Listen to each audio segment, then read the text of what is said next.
We are the music makers, and we are the dreamers of dreams.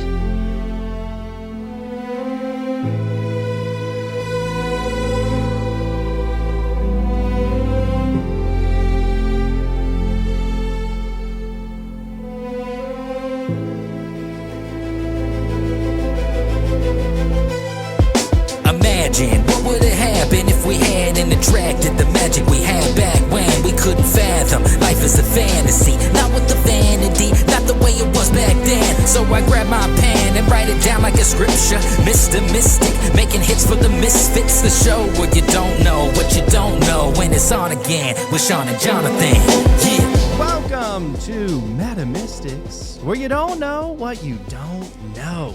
My name's Jonathan. I'm Sean. And today we have a very, very interesting guest with some awesome stories to tell. Welcome to the show, Jess. Hello, hello. So, yeah, we're really excited about this one.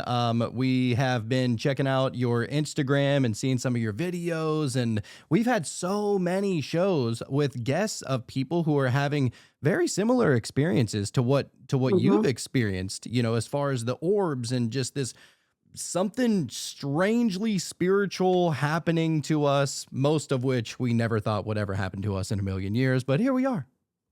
Here we are. Yeah. So you kind of wanted to preface a lot of these experiences with a little bit of a story so that we understand a little bit of the context. Where does it start? So as any experiencer knows, it would be impossible to like reduce down your stories, but I'm going to try to do this. And feel free to, interrupt anytime you want. But I would say that I've always had just really weird and strange things happen to me.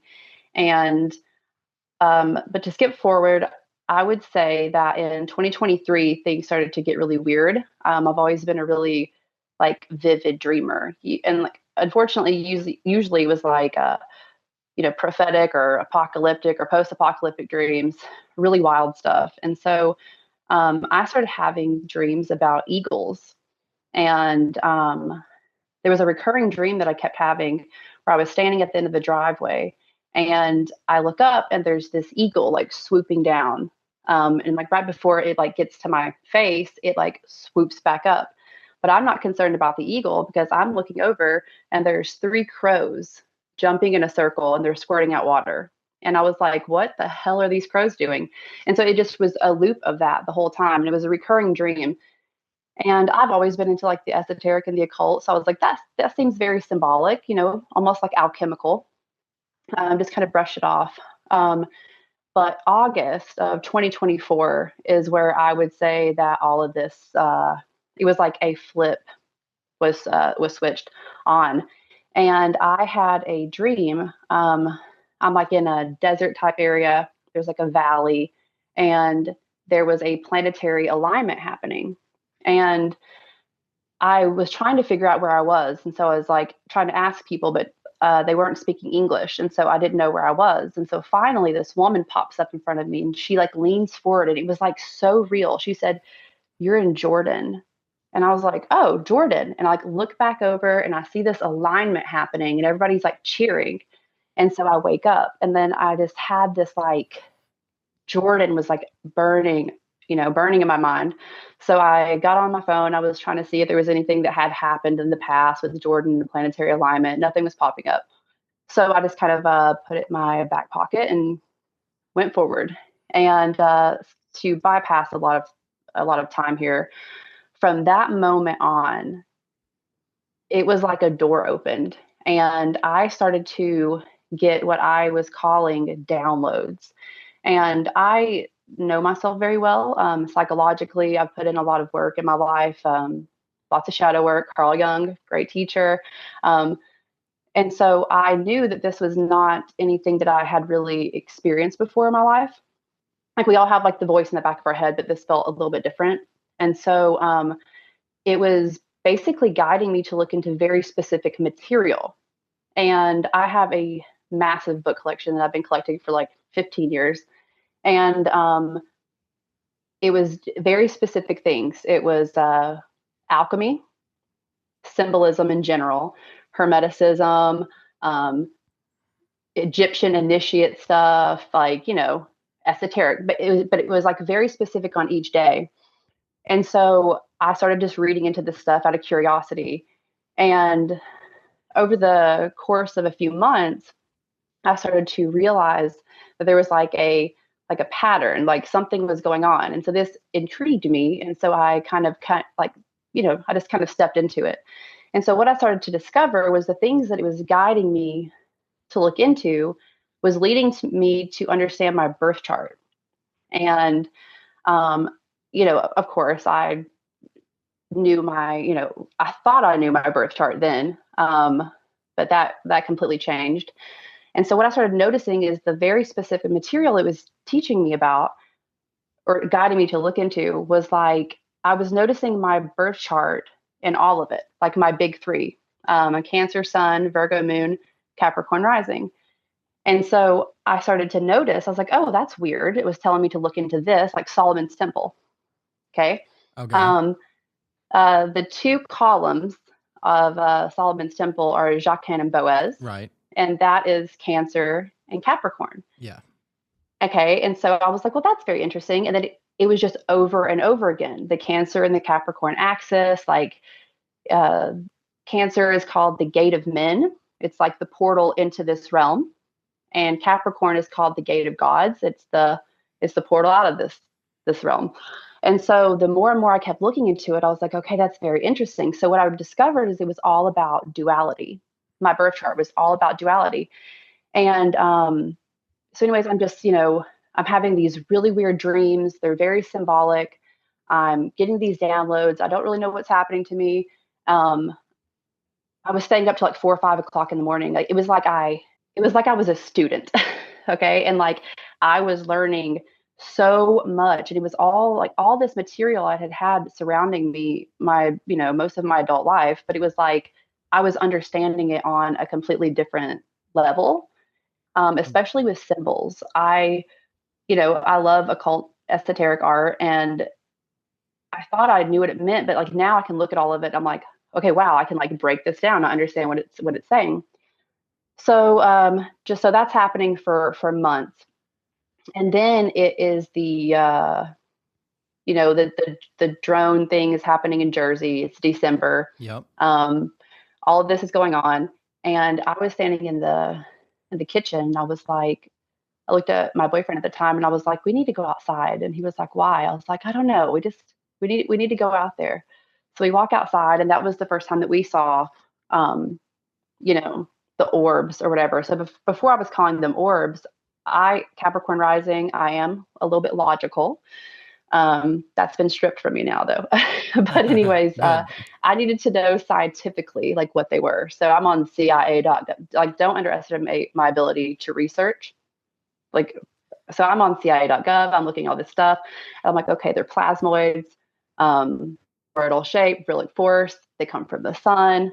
Okay, science is explaining it that way. And so we're seeing these things from our side yard. We have a perfect view of west from our side yard. And they're kind of like over towards like the left near a plane tower. And so I was at first kind of like, that's interesting. Like they're on the plane tower. But what I started noticing is as the ecliptic belt was moving, so was this, what I believe is a portal, because it was moving with this belt. And so let's just skip. So we were, multiple people had seen them. They were only going like left or right.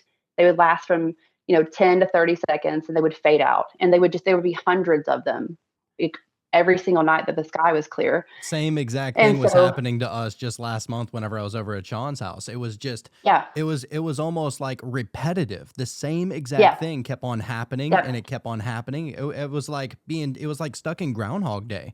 They would start out real faint, and then they would get real bright, and then they'd get faint and then disappear. And it was like one after another. Mm-hmm. Do you know which direction you were facing? Sean does. We were facing west. See. Okay, so well, the sun does set in the west, so I guess you could but these I've had experiences where they start, because well, I was there too. I was like, okay, that makes sense, if they're from the sun. And then they started doing stuff, all over the place around the house. It was pretty wild. But so after this point, I'm just going to skip to February because this is where I think my story kind of gets a little juicier. So just know, like, lots of downloads, lots of dreams, just very specific material, like Mercury. Mercury was something that was being pushed on me heavily, like out of all the planets. And I was like, that's very interesting. I was understanding the columns, it was like, oh, all the trees of life, like the Assyrian, the Christian tree. There's like the two sides of the tree, and there's like the center column, the Kabbalistic tree. It's all saying the same thing, all of it. And I was like, okay, I understand the Cancer Capricorn thing, but so in February, I was doing some landscaping at this really magical property, and I was up there by myself, and I go and I sit on the bluff, and I'm overlooking. I live in Tennessee. I live so I had a perfect view of the Tennessee River, and I was looking, and so I said out loud, I was like, "Thank you for the downloads, the dreams, information." I was like, "Something's happening." I was like, "But I don't know what's happening," and I was like, "And I feel very strained in my life because it was very intense. Like, everybody in my life was like, 'What's going on with you?' Because I was just like, I couldn't believe like how this was all like unfolding. It felt very too much to be coincidence. And so So you almost feel like you're the one, like Neo. now it was like, I don't know. It was just like there was something about it that just felt like very personal, but not in like an egoic way, but also very collective and very I don't know. But so I asked for something more. I said, I'm going to need something more. In order for me to believe what's happening is real, I need something more. So I leave there and I go to pick up my kids. And the entire way home, I'm just thinking about getting outside. Oh, well, let me back up for 1 second.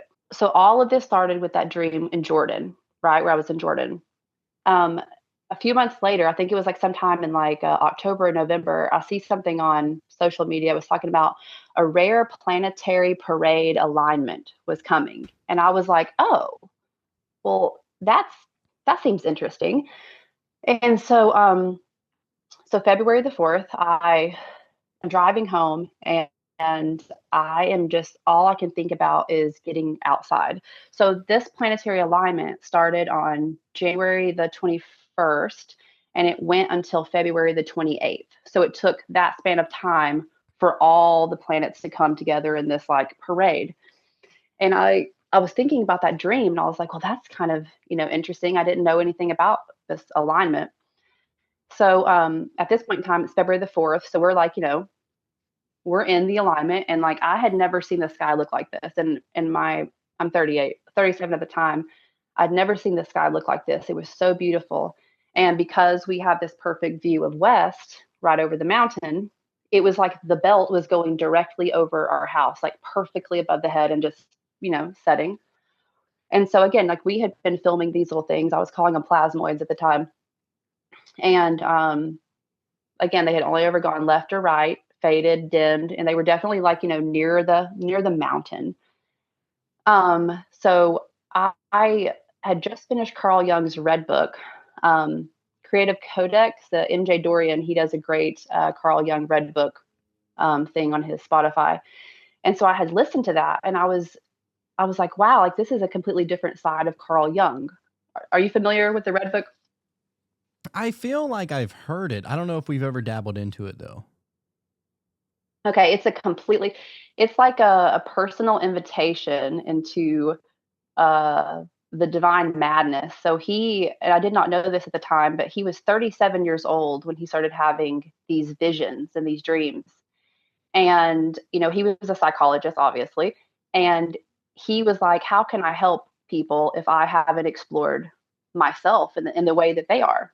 And so he started having these dreams and visions, and he stepped away from psychology, and he fully stepped into what was happening to him.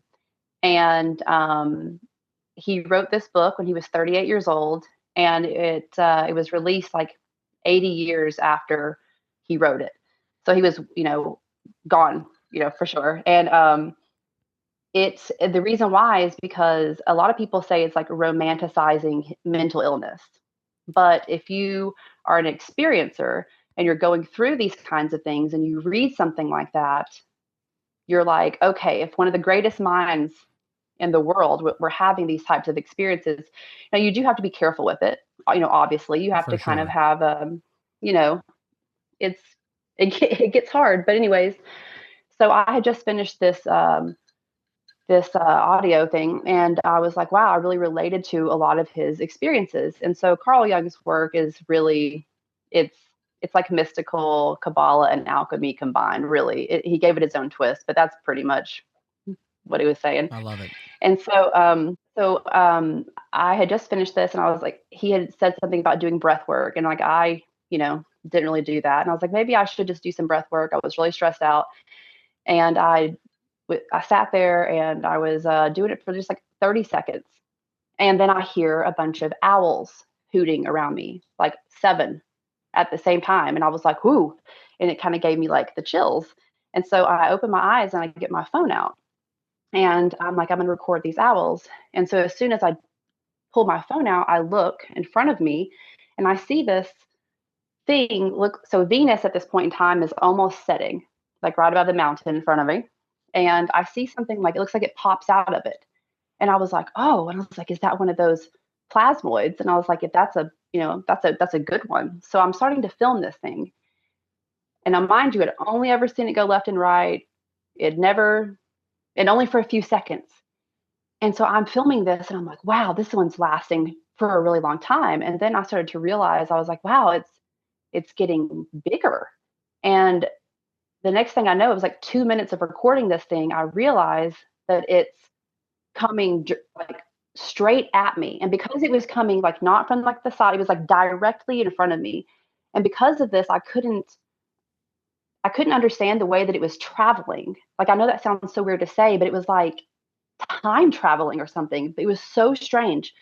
And by the time I realized that it's so close, it's like 120 feet in front of me and about 120 feet like above. But I'm sitting up on a hill and there's like a slight dip. So it really just looks like it's straight in front of me.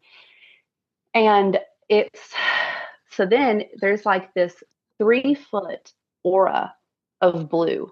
I'll send you a video. You can put that up. But it's this 3 foot aura of blue around this bright golden white light. And the blues were so they were so immense, and I can't even explain like what this thing looked like. It was really nuts. And so I get scared because I don't know what's happening. And so I'm standing up to go up the side yard, and all of a sudden it was like my something happened to my throat. It was like my throat was like explain. And I remember taking my finger, what is this? And then the moment I do, you see me, I'm coming to you. That was it for me. I, my ass bolted. I was scrambling. My legs were jello. I'm running up and I'm turning around to look, and it's following me now up the side of the yard. So it came straight. Now it's following me up. I go and open the front door, and I'm like screaming for my kids to come out because I was like, I didn't know what to do. And we go back outside, and now it is about a foot or two above the telephone line in our side yard.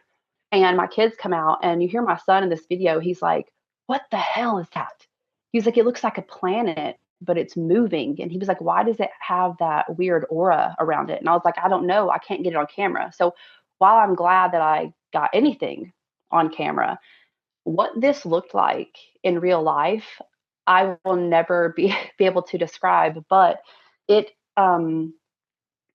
it kept this blue aura around it the entire time, but the center of it then turned into this rainbow gem looking thing. and it was spinning inside of like these like plasma like wheels, and it was emitting these sparks, right? And there was no sound. Um, and it was doing this for a long time, and then it turned back into a blue and white orb, and then it was just hovering. Now it's just crossing right in front of me, heading east, directly in front of me, right above my neighbor's house. I'm just filming, and I'm like, what the hell is going on? My throat is still just literally going nuts. I think my throat was bruised because I was pushing it so hard. And then it turned into this crescent moon front shape with a pyramidal shape in the back. And then it plumed out of smoke ring and disappeared. Wow. What? That is intense. What an experience, dude. You know, and we've had some quite wild experiences as far as, you know, just seeing a bunch of orbs, but I've never seen an orb close like that. It's never been like 120 feet away. Yeah. It's usually always something that is pretty distant. It looks like it's a star in the sky. Yeah. It never really gets that Yeah. huge. Like some are brighter than others, but I mean, an experience Yeah. like that, I hope that I can have one of those one day. Well, I'll say this. Chris Bledsoe said something in one of his interviews, and this was after my experience out, because I found Chris Bledsoe after this because I did not know what was going on. So then I got online and was trying to find out what was happening to me. And so he said in one of his things, he was like, you know, people talk about the orbs, and he said, but when one comes straight to you, it's a completely different thing. Because I'm telling you, when something that you can't comprehend, something that you've never seen before in your life comes that close and it's interacting with you, I mean, I was traumatized. I'll be honest with you. I was traumatized. And so immediately what I thought about was 2 hours before this, I said, I need something more.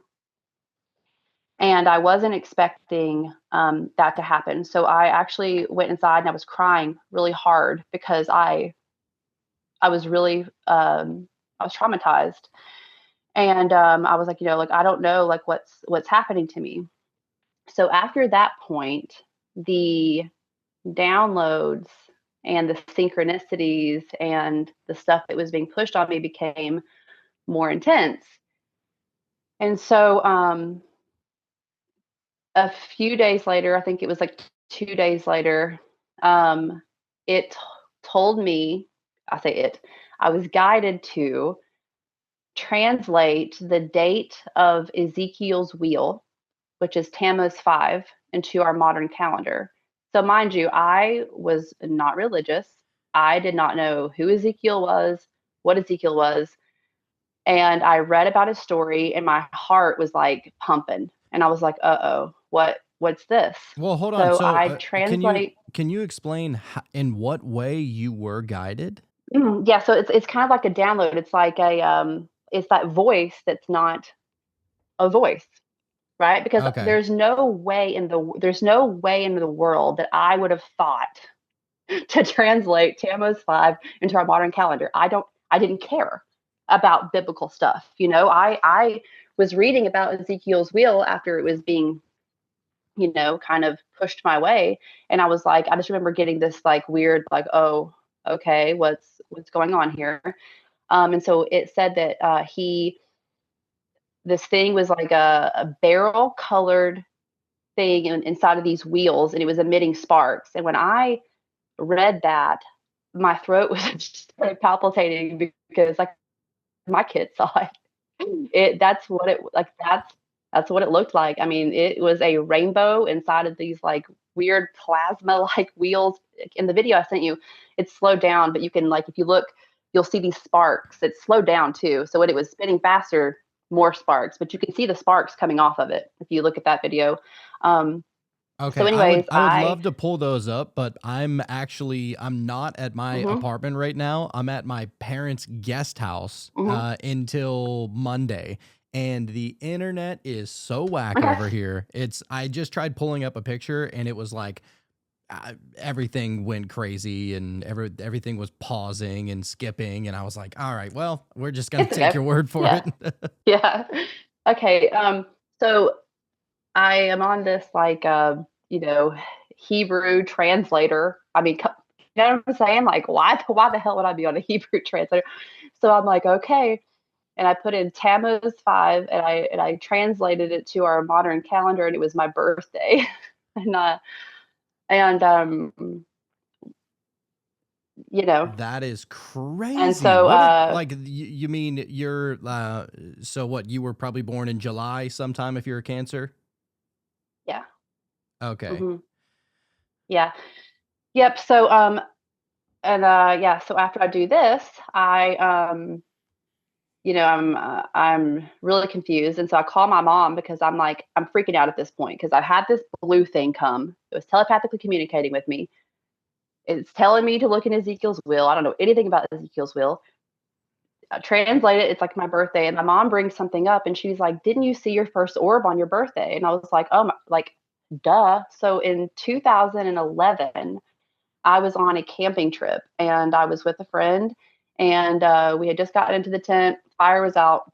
We got the tent window unzipped, and we're talking, and then like we look over, and we're like out in the middle, and we're actually somewhere where there's supposed to be like Bigfoot sightings. So Nice. yeah, so we are looking out this tent window, and we see this light coming. And I was like, is it a bug? We're like, no, it's not a bug. I was like, is it a flashlight? Like, is somebody coming here? Because like that's creepy because we're out in the middle of nowhere. And then all of a sudden, like we were holding hands because we like realized that it was none of those things. It was a blue white orb, and it just comes right by the window of the tent. I would say 2 feet out from the window of the tent, and it just slowly goes by. And we're just like, what the fuck is going on? And it just like pierces the veil and then disappears. This was 2011. The next day we left there and we were like shook. We went to the used bookstore. We were like scouring books because there was no, 2011, the internet was not, what it is now. So So with this yeah, so with that this was orb, interesting. That was with this orb though, could you describe it a little bit? I mean, you said it was like a blue light. Could you see through it? Like, was it transparent, or did it look almost like not a solid, but you know what I mean? which one? The one that you saw The one outside of I your tent. saw on my that one was very different from what I saw on February the 4th. Still blue, but the one on February the 4th was like no, it was completely different. This one was like I would say kind of. I could kind of see through it, but not really. But was really strange about it. And all I've had several close encounters at this point. But there's like an energy. It's very intense, but it's not like your typical electric energy we have here. It's almost like it's really, really intense in a really gentle way, if that makes sense. And it definitely, now that I've seen videos of like it looked like some kind of, but it was smaller. That one on my birthday in 2011 was probably like this big. Right. What I saw on February the 4th, what I saw on February the 4th was the aura alone was 3.5 feet out from the center of that thing. It was huge. And like I said, I'm glad that I got the footage that I did, but like I'm so glad that my kids saw it because like they see the footage and they're like, that's not what it looked like. And I'm like, our phones cannot capture. They're not allowed to capture that kind of stuff. But anyway, so after I translate Ezekiel's will to my birthday, and then I remembered that the first time I had ever seen an orb was on my birthday in 2011. I was like, that feels pretty weird at this point. So after this, I think it was like 7 days later, me and my boyfriend at the time were leaving to go get Valentine's dinner, and we walk outside, and it's still like right in the middle of that planetary alignment. And we go outside, and I just immediately feel something. I was like, oh, energy's big. I was like, something's about to happen. And we turn around to walk to the truck, and I was like, oh no. And I look up. Now, mind you, I'm so traumatized like I couldn't sleep. I was I was literally traumatized. So we look up, and here is this orb right above the tree. Now, this is the first time I had been like, okay, it's not even coming from the west. Like it was like we walked outside, we looked straight up, here it is. And it just starts to like descend down. And I am so afraid at this point that I like bury my face into his shoulder. And as soon as I do that in my head, I'm like, no, no, no, because I'm scared. And he's like, oh, it's going away. And I was like, oh, and I'm like, I look up and it's just like it's going back up. And so that was pretty weird. So And so can I ask what is it that is so traumatizing about it? Is it just because it's something that is so crazy and so out of this world and so extraordinary that your mind doesn't know what to do with it? Is that what you mean by traumatic? yes, for me, but also too, it's just it truly is one of those things like you think about like seeing something that you've never seen before. And like, you know what I mean? Like we're pretty comfortable in like waking up and like, getting in our car. We're used to all the things around us. And you think that you can prepare yourself for an up close encounter of something like that. I mean, that's why I was sitting outside. I was hoping to see something more. I'm down with aliens. I'm down with anything. But the moment that happened to me, and I think also too for me was the throat thing and the telepathic communication, because like had it just been like flying, I would have been like, okay, whatever. But something happened to my throat. Something happened to my throat, and this plays in with the rest of my story here. But um, so a couple of days later, I was woken up at 4 o'clock in the morning, and it was basically saying that I needed to read something. And I'm pissed at this point. I just want to go to sleep. I'm traumatized. Like I haven't been sleeping at all. Like I would say that I was like starting like the dark night of my soul because I just could not understand what was happening. And I was not online at this point in time. So I didn't really know like anything that was going on really. But it tells me to look at this very specific thing that I had saved on my phone. How I knew what to click, I have like multiple articles saved on my phone. So I click on this and I start to read it, and it's talking about Jacob's ladder. And I'm like, okay, like again, it's the biblical stuff. I didn't really know anything about it. So I'm reading this story. It's 4 o'clock in the morning, and it's talking about Jesus is taking this group of people across the Jordan, and the people that he's with, they were fishermen. They were making comments about the sky, and they're like, "We've never seen the sky look like this." And I'm reading this article, and I'm scrolling, and then basically what was happening in this article was it was talking about a planetary alignment, and I was like, "Oh my God, Jacob's ladder, macrocosmically, is a planetary alignment." And because think about it, like the planets, how they are in alchemy, how all everything is so astrological, Yes. all of it. The Kabbalah, tarot, like uh, literally everything. It's all astrological. All the symbols that they're using, Yeah, they say and so it. it's astrotheological essentially is that Uh-huh. the stars are the stories of the myths that we know. Yes. And so, like, what's happening? So it's as above, so below. So macrocosmically and microcosmically. And I was like, oh my gosh. Like, so he was taking these group of people across the Jordan Valley to see a planetary alignment. And I was like, hold up. All of this started with a dream in August about a planetary alignment in Jordan. Now I'm being woken up at 4 o'clock in the morning to read an article. And so I'm crying at this point because I'll be honest with you, it's scary. Like when you're experiencing these kinds of things and you're trying to be rational. And see, that's the problem. You have to let go a little bit. Yeah. You got to let go of that control. You have to go a little bit crazy, okay? And like I was really struggling with this because especially with the biblical stuff, I was never, religious. And so it was very startling for me. And so then it's like go outside. So I go outside and there is an image on this article, and it's showing like what the sky looked like at this time during the story. And I look up everything in the picture. Really? Mm. Oh my God. So I mean, I would imagine it's a little bit worrisome because you're wondering, I'm sure you're wondering, like, why am I the one to interpret all of this and see all of this? Do you feel like you almost have a duty to even dig a little deeper at that point? Yeah. Well, okay. Cancer, Virgo, Capricorn. Okay. My life path number is a 33.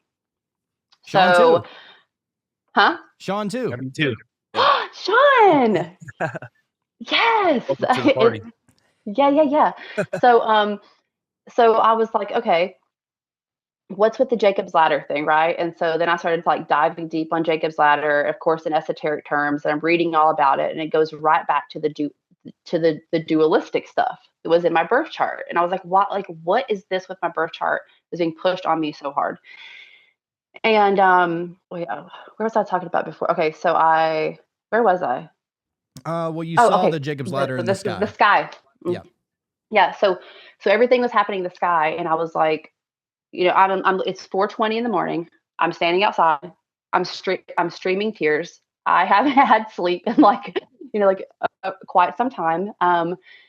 And on this image, it's showing the sky, and there's like a little drawing of a star, and it says shooting star. And so I look up and I say, well, everything's there but the shooting star.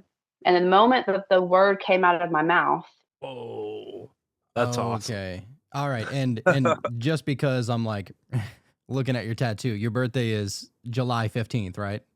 this is my mom's birthday. Oh, okay. Interesting. Mhm.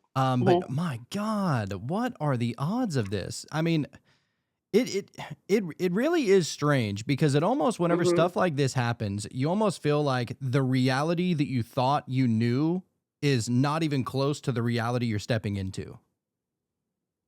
And that, my friend, was what was happening to me. I was struggling immensely. It felt very initiatory, to be quite honest with you, if you kind of catch my drift here.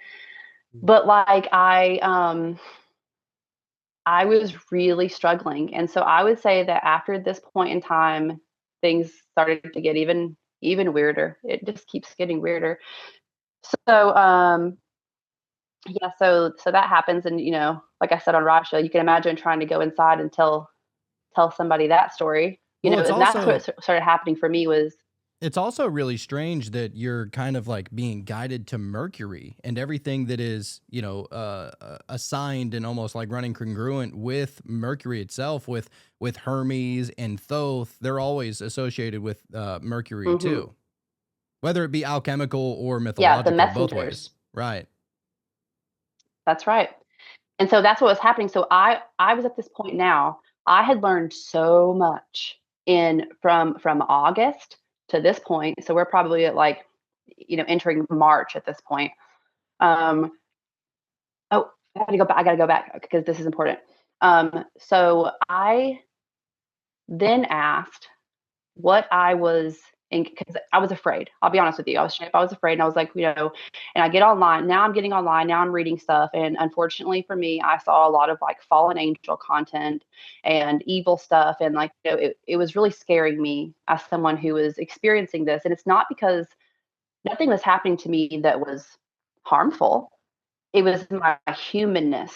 It was my inability to understand what was happening to me. And so then I started to kind of slow down, and I was like, okay, what everything that's I've been guided at this point in time is like kind of describing what I'm about to experience in some way. But I just didn't realize it until it happened. And I was like, okay.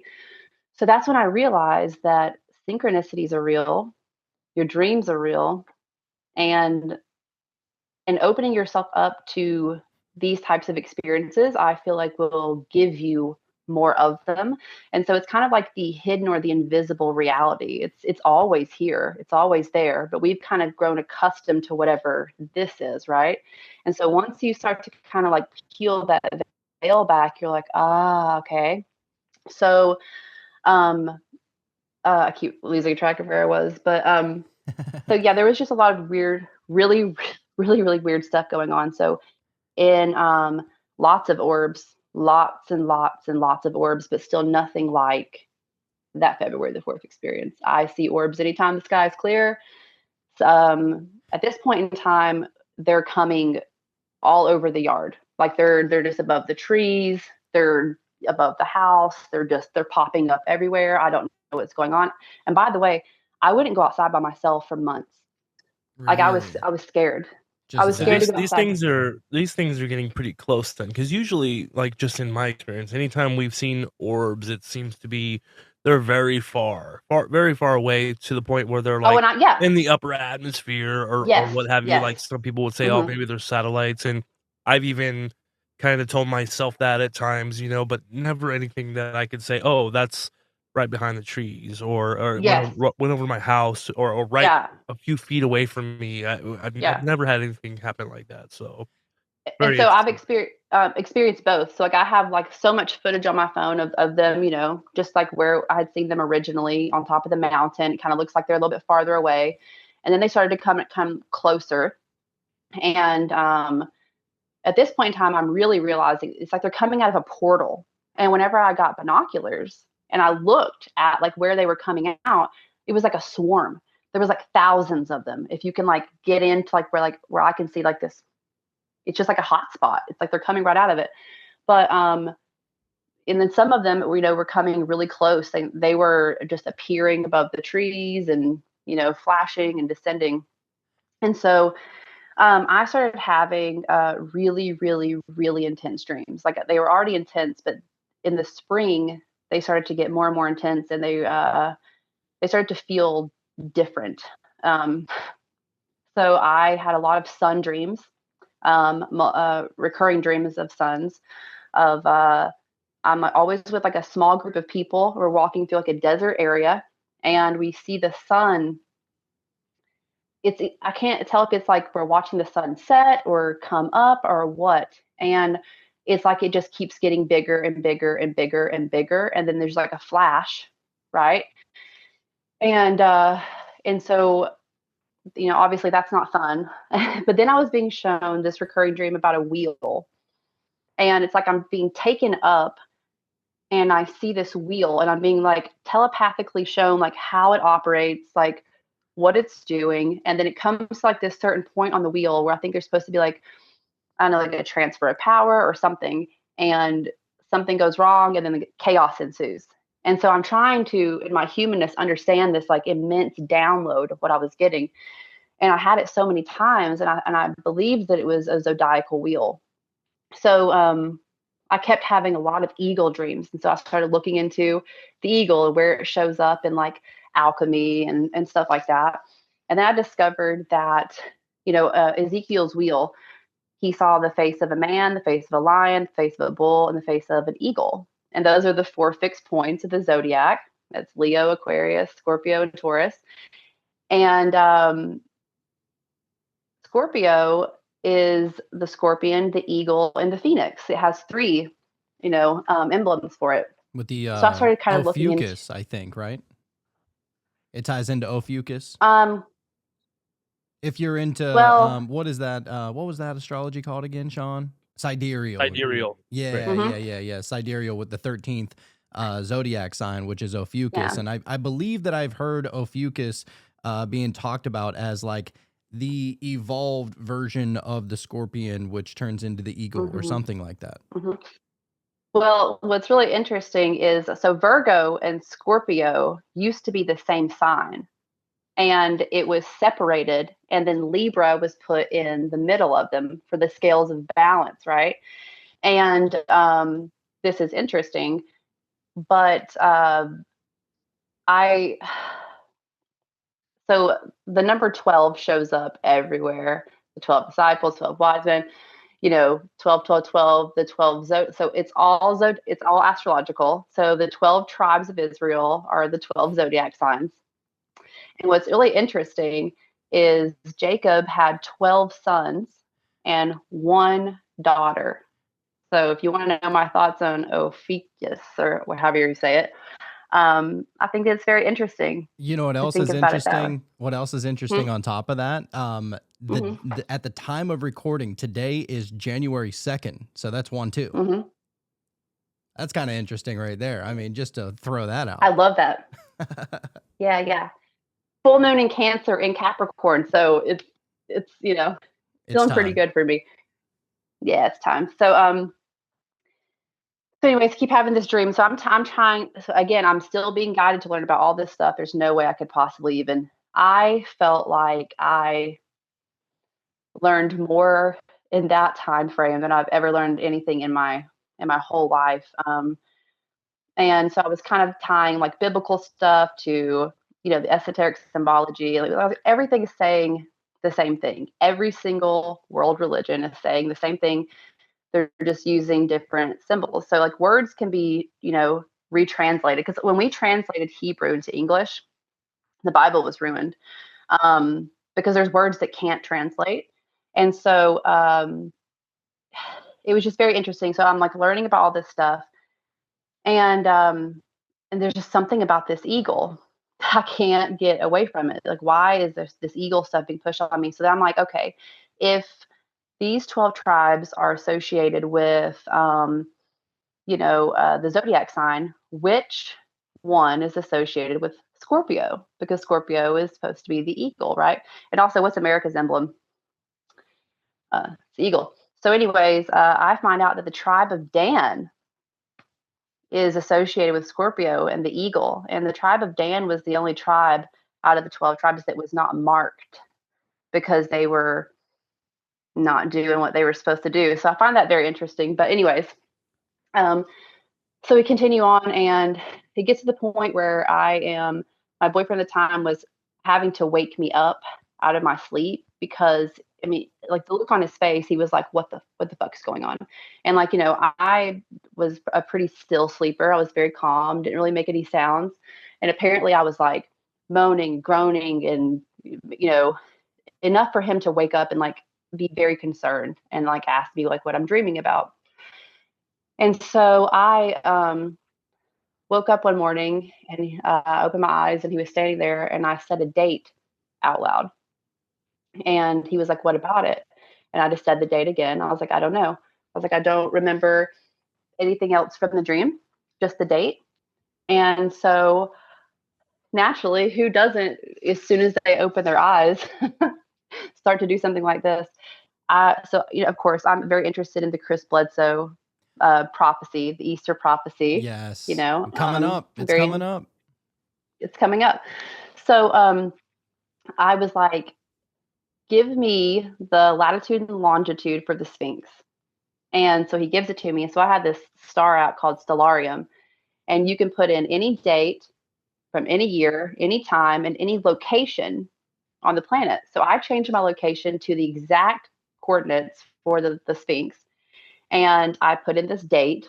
I wasn't given a year. I was just given a date. And so I put it in, and I was like, I need to know like when dawn is at, in Egypt at this point. So I put it all in, and I pressed go, and I was like, what the fuck is going on? It was like, in Revelations, it was like the woman is clothed with the sun. She's pregnant with child. She has the moon at her feet. There's and with Chris's prophecy, it was like the eye of the star of Regulus was to align with the gaze of the Sphinx, right? Yep. And so they were confused, because they said that Regulus is a blue star, but it was specifically said that it was red. And so they're like, we don't really know what that means. So I look, and Leo is like right on the horizon, and his paw is like this. I click on his paw, it's 33 degrees. It says 33 degrees. If you think about the Freemasons, they have like the strong grip of the lion's paw, and the 33rd, yeah, that's one of the handshakes. Number, so one of the handshakes is the lion paw. Yeah. Mm-hmm. What's really interesting too is if you look into, I don't know how I could tell you to Google it, but it's like a Freemasonry lion sarcophagus. There's an image I found, and there's like this. It looks like it's in the pyramid. It looks like it's the Great Pyramid to me. And there is like this figure wearing like a lion's mask, and he's reaching down, and he's pulling someone out of the sarcophagus, right? And it kind of looks like a female. Hey, anyways, just gonna say that. But anyways, I forgot. Super strange that all of this is really happening, though. Like, I imagine that a weaker mind would not keep on going down this trail. You know, maybe you're just like, that's it. All right, this is obviously a sign. I need to get back into church because this demonic shit is going on with me right now. I think everybody in my life wished that was what I did, and I think I'll tell you this. In February, I wanted to go back. I was like, whatever's happening to me, like I don't want this to happen to me anymore. Like if it's positive, then like why are all these things happening to me? And it took me a long time to understand that it wasn't what was happening to me. It was me. It was how it inconvenienced to me. I wanted things to go back to normal. I didn't want these dreams, whatever. But so then I just felt like it was very important for me to continue at this point because, like I said, there was too many coincidences. There's no such thing, in my opinion. So, yeah, it's like I said earlier, like with the synchronicities, like the more you accept them as just as real as this reality, I think the more more experiences you'll have like that. So, anyways, this date, right in the lion's eye, like not to the side, not to the nose, but right where the lion's eye is Jupiter, and Jupiter's like red in the sky. And I was like, huh, well, that's very interesting. But anyways, guess what was in the belly of Virgo? Because in Revelations it said that the woman was pregnant with child, clothed with the sun, right? So this is astrological. Mercury was directly in the belly of Virgo. And I was like, what's really going on here? So Unreal. so that was So what yeah, is the symbolism of Mercury being in the belly of Virgo? well, Mercury is very important in alchemy. Mercury is the final stage of alchemy, of the alchemical process. It also represents figures like Hermes, Thoth, Moses, Saint Germain, all these mythical figures that kind of seem to be like messengers, and it also represents like knowledge. Okay, and so I thought that was very interesting. And so I didn't share the date because I was like, I don't know if it's like a personal, like a personal date for me, or if it has something to be like to do with the collective, and I don't want people to think that I'm a prophet, that I think that I'm a prophet or anything like that. I mean, So, hey, let it happen. There's nothing wrong with, yeah. Foreseeing some kind of future event, especially if you feel like you're getting all the signs that you have been getting. I mean, yeah, we're usually ones to say that whenever you're getting a sign that it's most likely for you, but there have been instances where it's been for the world. I mean, just talking about Revelation alone is like, that's the Da Vinci Code altogether right there, is trying to crack that bad boy open. And so it is very interesting. Do you, not to give away the exact date, but do you think it's going to be in 2026? I'll say this. So this was last year when this happened to me, and I did put in the year 2026. I did put in 2026, 2027, 2028, 2029, just out of curiosity. But the first year that I put in, like when I initially put it in, was 2026. And I will say one more thing about it. So after this, this date comes, and I'm looking into it, and oh man, I forgot something so important. Way back, way back to around the time when like right after the blue thing came to me, right? And I was asking what I was engaging with. See, I was talking about that and I trailed off. So I was like, what am I engaging with at this point? Because I know without a shadow of a doubt with the synchron. Come on, translate Temmuz 5. Why would I do that?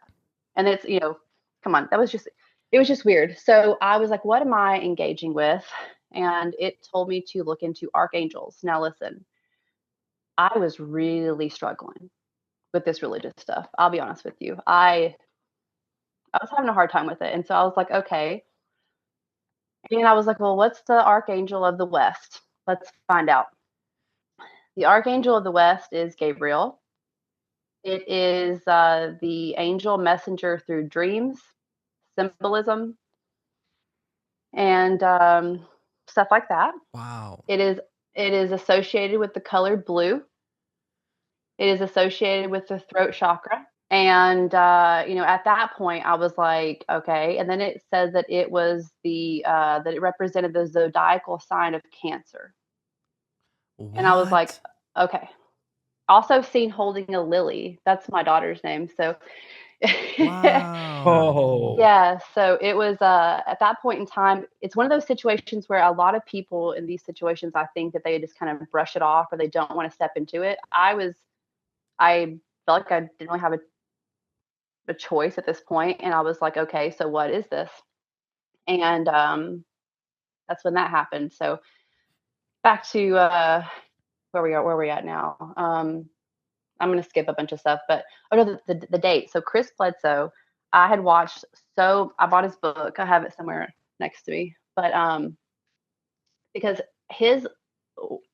the lady came to him in a blue orb. Blue orbs are very significant to him. And I asked him, and I was like, "Hey, Chris," I was like, "which direction did this blue orb come from to you?" And he said west, and I was like, "Okay, that's interesting."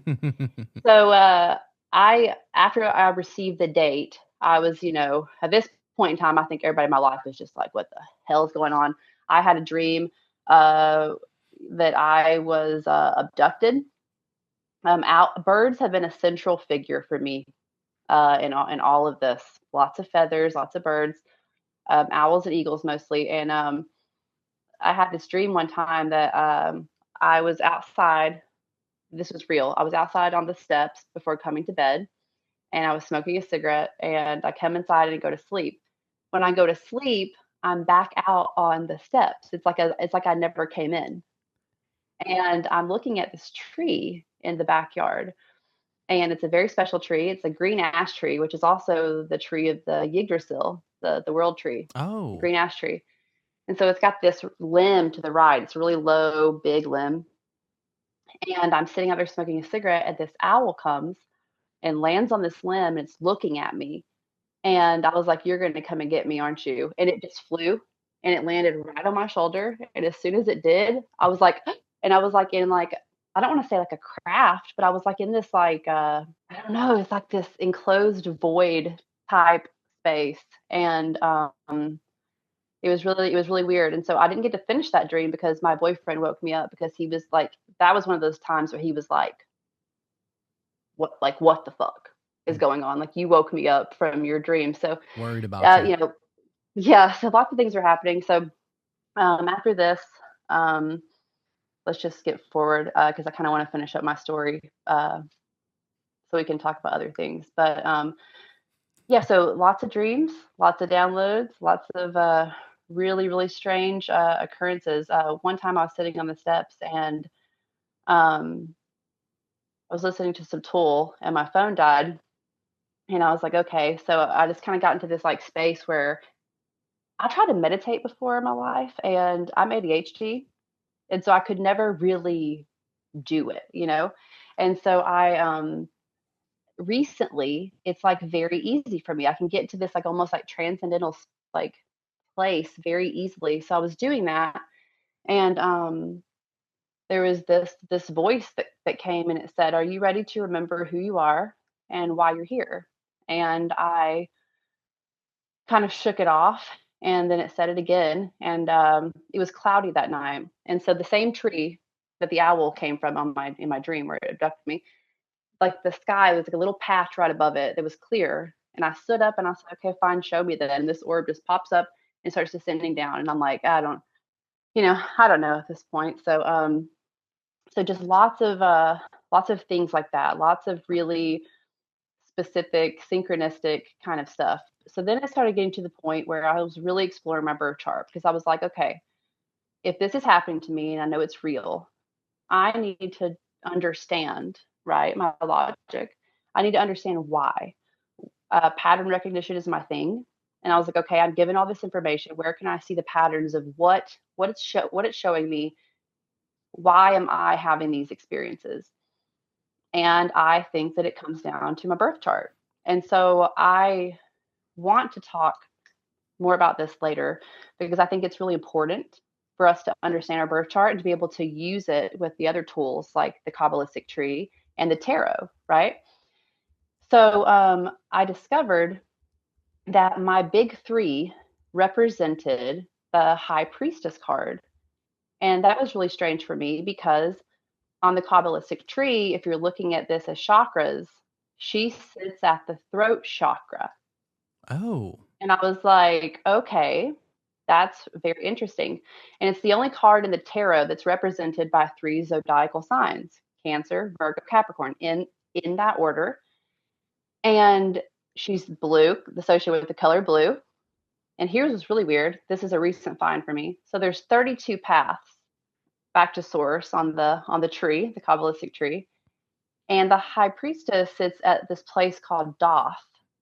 It's called the Abyss, and she guards it. It's the realm between two. It's like the gate between two realms. And she is veiled, so it's not included as a Sephiroth on the tree because it's veiled. If you were to include that, it would be the 33rd path on the tree. And I was like, come on. You know what I'm saying? What are the odds? There's just too much. There's just too much here to ignore any of that. It's too much. The blue, the throat, in that specific order, my life path number, I was like, okay, and so my problem was when I was trying to tell people what was happening to me, there's a lot of ego in these types of communities, unfortunately. Not too much, but there is. Usually too much. And I never wanted anybody to think that I thought that I was more special or that I was chosen, because I'll tell you this, these experiences have not been easy. And there's a lot of things in my life that changed. Me and my boyfriend broke up, I had to move, it's been a lot. But I kind of just trusted what was going on because it felt more real than a lot of what I experience here. So I just kind of trusted the path. I was struggling. It was hard. And so I'm going to kind of come to the full circle of my story here. And this is very recent, and I have not shared this with very many people. So we feel special. Yes. And I'm a Cancer. I have Cancer stellium, so I have lots of water placement. So I probably will cry. But so I am, I'm just reflecting on my life. I'm like, should I have just not done this? So things started to kind of slow down. I wasn't really getting the downloads as much. I wasn't having as many dreams. Things started to feel very it kind of stopped. And I was like, did I do the wrong thing? And I also want to say this. I was beating myself up for months for running away from that thing. On February the 4th, when I ran, I beat myself up over that for months. I was like, you're a pussy. What? If that was something divine, you ran away from it. I was it was pretty tough. So anyways, I was back up on that property on Elder Mountain. It was a very, very magical property. And I get this download to walk to a very specific part of the property. And there is this thing there that's like I call it the portal, but they call it a moon gate. It's basically like the stack of stones that kind of makes like a gate, like a portal. You know what I mean? You can walk through it. It's just stacks. It's very pretty. And so it is telling me to go there. And I walk over there, and right in the middle of this portal is a white bald eagle tail feather. Whoa. And I collect feathers. And so, by the way, there was another experience of mine that happened in July where I was looking for guidance about going to this very specific spot that I forgot to share about. I'll circle back there maybe. But I mean, it's a lot. It's a lot that's happening. So I'm sure you can't. Yeah, you can't. I can't reduce it down. Just know that there was so much more. And it's like, it sounds crazy, but like, just know, like, my nervous system was not doing so well. But anyway, so I find this eagle feather. It really doesn't sound crazy at all. It feels like, you know, you're picking up the breadcrumbs that the universe, God, whatever is giving you. And you know, and I'm sure that you said that you were beating yourself up a little bit because you felt kind of like a weakling because it scared you and you wanted to go back inside or whatever. But I feel like that would probably happen to just about anybody. I mean, everybody is wanting to have, not everybody. There's a lot of people that are like, "Oh, I wish that I could be abducted. I wish that I could meet an alien." But you're talking about something. You're talking about something that is literally like so completely removed from your day-to-day mundane level of reality that it has to be shocking to your entire system. So, I mean, I feel like you're brave actually for following down this path. Yeah. And I'll just say this, I died as a person. Like, I really did. And I started to look at this. The more I started to understand alchemy, I was like, okay, like I said, symbols are my thing. I can look at it and be like, I can tell you everything that's going on. And I started to look at everything that I was being guided to look into. And I'm like, wow, I was like, this is my, dissolution stage. Like, that dark night of the soul, I'm telling you, was so much darker and so much more challenging than I can ever put into words. But so this feather, I pick it up and I just started laughing because I was like, here's this eagle. There's this eagle feather again. It's just showed up. And so now we are, it's been like a year at this point. So I pick up this feather and I said, okay, I'm listening. What do you want me to do? Because now I understand that that's what it is. Yes. Is you have to, the world tells you not to believe it, but it's there. It is there all the time. And so I lay down in the middle of this portal and I've got this feather. I'm like, what do you want me to do? And it said mushrooms. Let's go.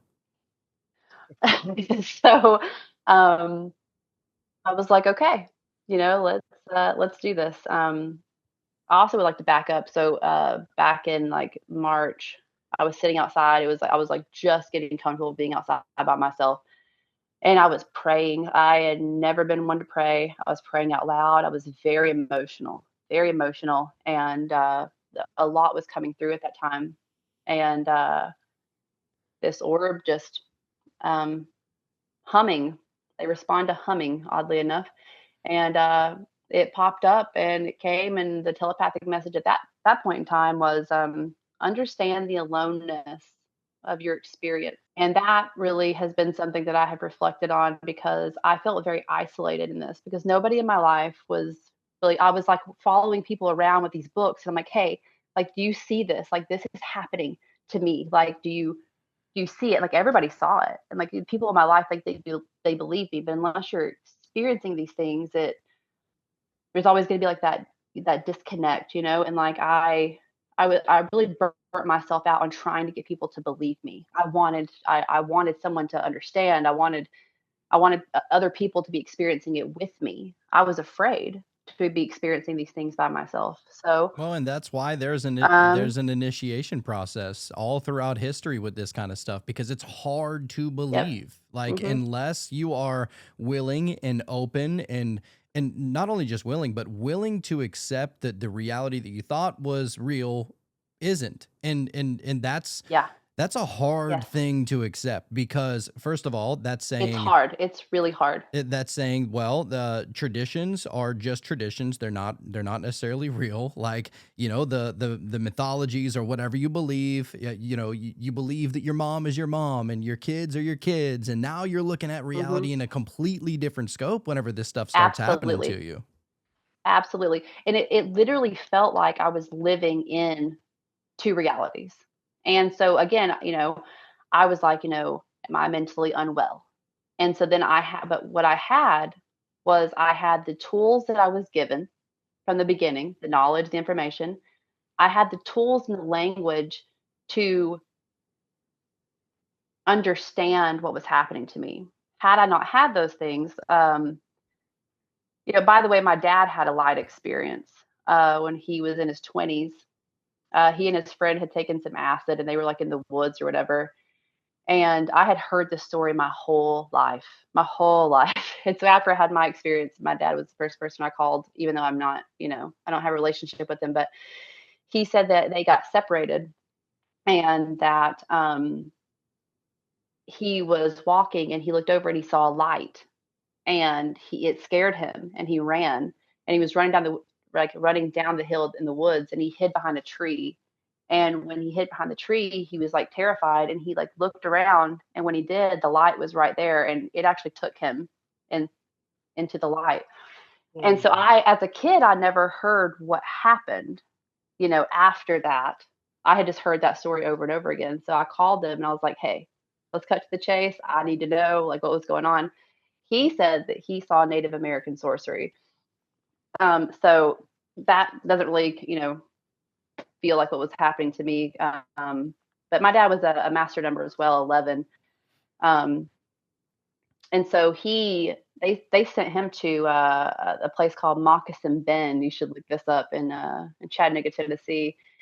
It is a mental institute, and it's like on this island right on the river. And so that's what happened to him. So he had that experience that he was told that he was crazy. So the problem with our modern culture, society, is people having these experiences. They don't have the tools that they need. They don't have the community or the support that they need. And they're repressed. And oftentimes they're told that they're crazy and they're put on medication. I had done enough work in my life, enough, I understand psychology enough. I understood my own self. And that was a tool for me. Even though there was certain times where I was like, I'm pushing my limits here, But so this feather, right? I pick up this feather and I'm like, all right, what do you want me to do? And it's mushrooms. So I go home, and listen, I'm no stranger to psychedelics. I actually give a lot of credit to psychedelics for my mental health and just for who I am as a person. And so I know myself well. I know what what I can and can't. I've taken way too much. And then I used I microdose mushrooms to come off of pharmaceutical medicine. So, I know myself very well. And so I decided that I was just going to take a little bit more than a microdose, because I thought that I was going to get clarity on what was going on with the eagle, what was going on with the eagle. And so I take these, and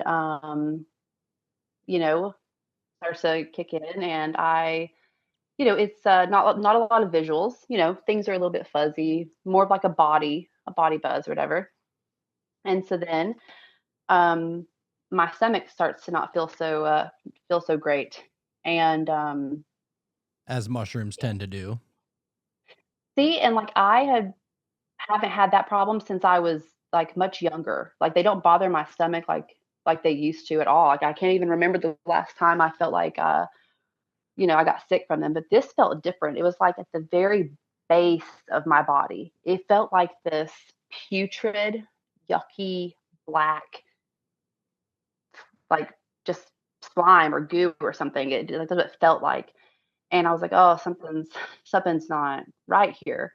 And so I'm outside, and I am like laying on this this concrete slab, and I've got like a blanket and stuff.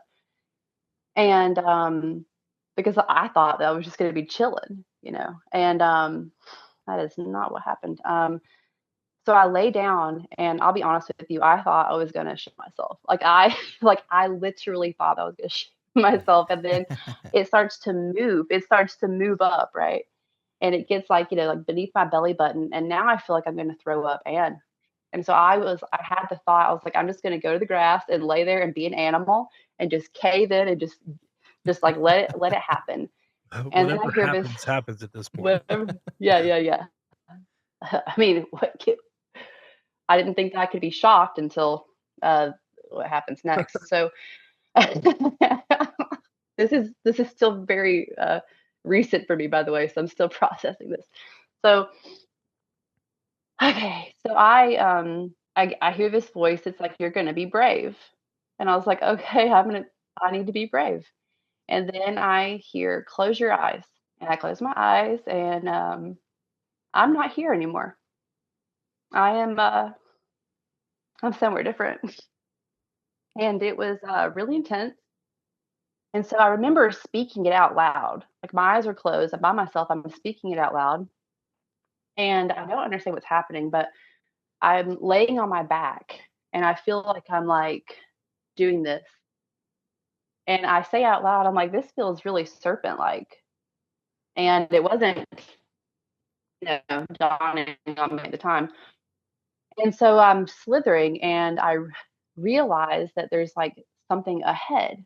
And all of a sudden I look above me and there is this like 10-foot, 11-foot figure. It's a man and he's hovering above me and he's like golden. He's got this golden garment with lots of details on it. And he's got a beard and he has this hat that looks like sunflowers, but they're fractals and they're spinning. And he is telepathically communicating with me and he's telling me about time. He's telling me how time operates, what time is. And while he's giving me this download, he's reaching up above his shoulder and he's grabbing light and he's slamming it down across him and it's cubing. And he's doing this over and over again while he's giving me this universal download about time. And I say, "Are you Raiden?" He looked like Raiden from Mortal Kombat. He was like sick as he was sick as shit, by the way. I just want to say that. Very intense energy, very powerful, very huge, very large. And I was like, holy shit. And so I kept saying out loud, I'm so humble for this experience. Thank you. And so I go past this point and I'm still like, I feel like I'm riding on this giant serpent and I don't see it, but I feel it and I'm just riding on it. And then we come up to this other ascended master. This part is a little bit foggy for me. And I can't remember, but they're like telling me something.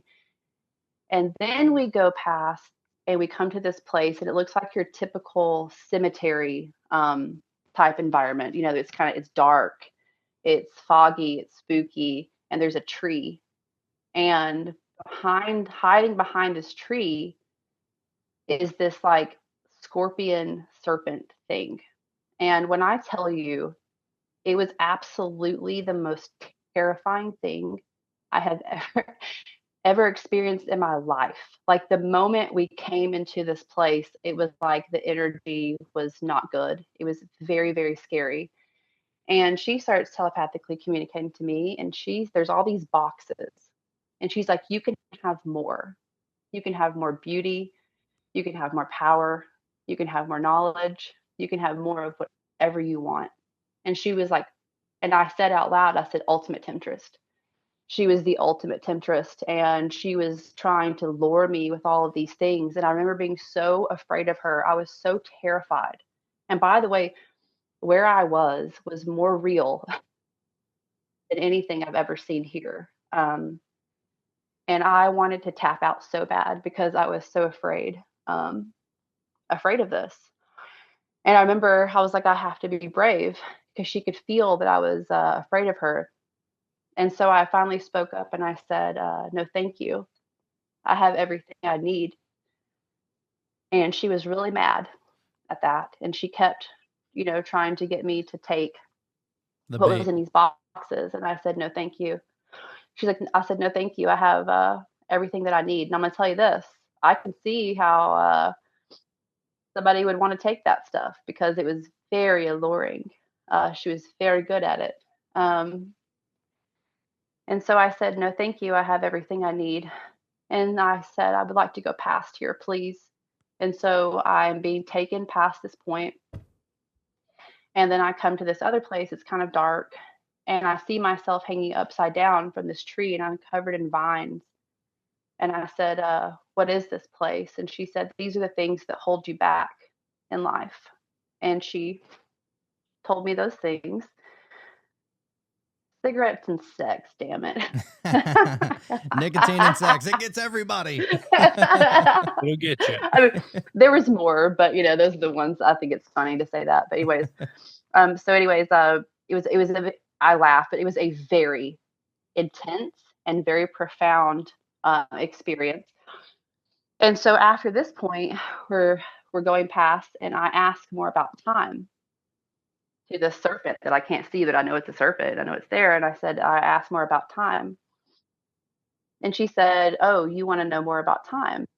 She said, "I've been here since before the beginning, pushing time along." And then she turned me into a fucking earthworm and told me to push.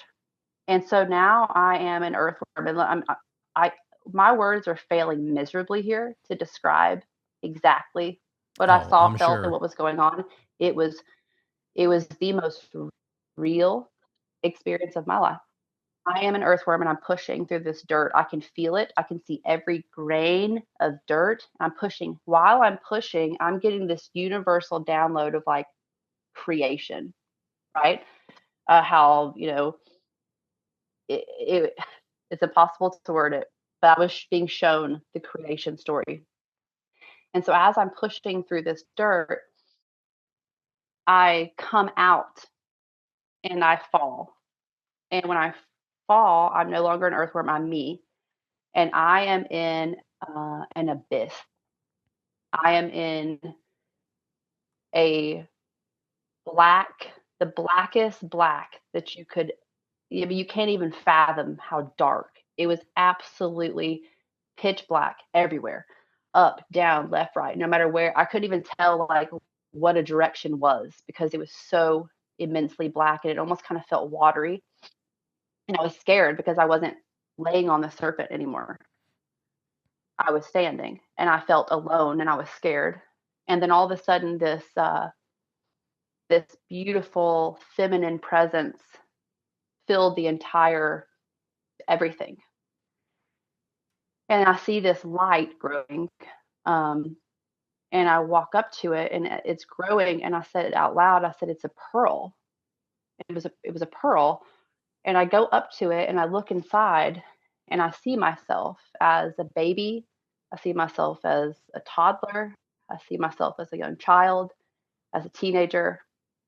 And I was like, this is the womb of incarnation.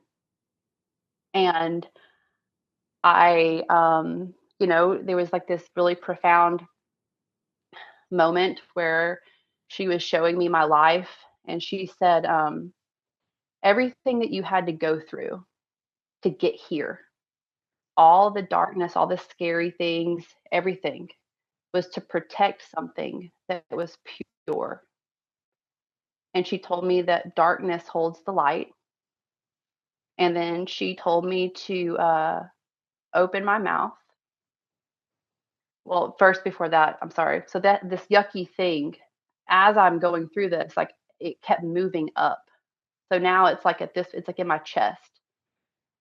And she told me to say the word of God.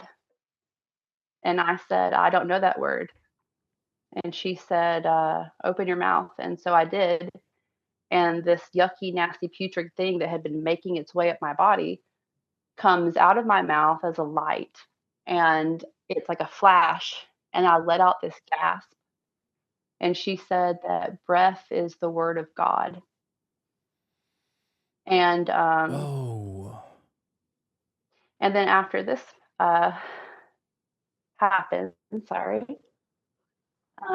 she No, take your time. Take your time. I'm on the edge of my seat over here, but take your time, please. My leg is shaking. I need to put it somewhere where it's not doing that. She says breath is the word of God. And then she shows me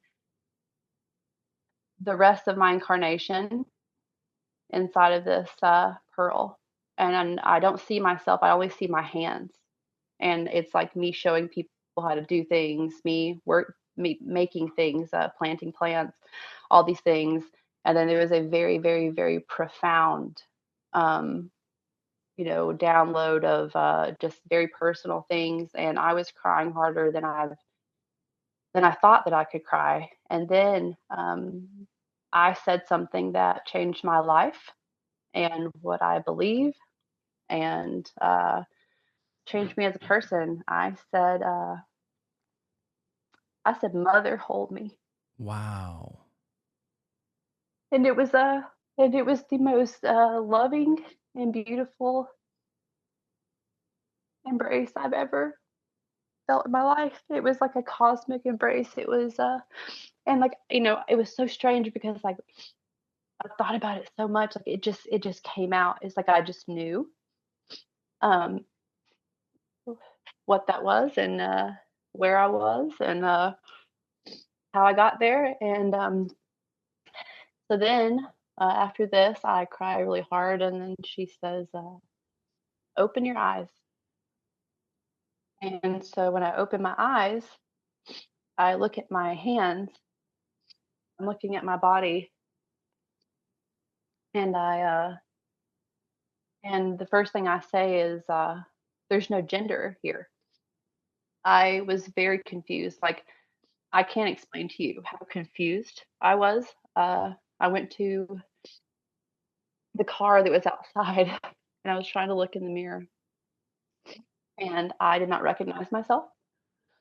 I was neither a male or female, or I was both, or something. And it was literally like, I can't explain to you. Like, I don't know. It was the vibratory energy that was flowing through my body, but I didn't recognize myself. And I said, "What is this? Um, what am I? Who am I?" And she said, "You are both Adam and Eve. One is the celestial twin, and one is the earthly twin, and that you are clothed in your divine garment." Wow. Oh my God. What a story. And good on you for not taking the bait. That's probably, I mean, I'm sure it initially The only pissed her way, off, but the only way I was allowed to cross the threshold, to cross the abyss, was because I was humble. Wow. That was super deep. I I felt mean, we've like had a lot of episodes and we've talked to a lot of people, but that was the most immersive, mystical, crazy experience I've ever heard. yeah. Wow. Honestly, I feel like I'm on mushrooms right now. I was starting to feel a little No, pulsation but in my listen, throat, you know? but listen, I'm telling you, I know myself. It was not the mushroom. It was like I could have taken a nibble, I think, because there's no way. Like, because the moment I opened my eyes, it was like I was under after that the the androgynous thing lasted for quite a while. And of course I'll never be able to put it into words, but it completely changed my life. And there's an image you can find online. I can send it to you so I can show you. So after this happened to me, the next the next 2 days I was trying to process it, and I was like, was that a Kundalini awakening? Because it kind of feels like that. Now, I had not really ever looked into Kundalini awakenings. I think the only thing that I ever read was Carl Jung was talking about you shouldn't force a Kundalini awakening because it can be very dangerous. Uh, I can understand why, because that happened to me, I would say organically. And I was barely able to handle that experience. And then I understood everything that I was put through, every dream, every symbol, every synchronicity, everything that I was being guided to learn was all about having that Kundalini awakening. My birth chart literally represents it. It's duality itself. And here's where it gets interesting. You can find this image.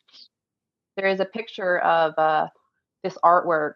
It's laid on top of the Kabbalistic tree, and it's got the twins overlaid on top of it.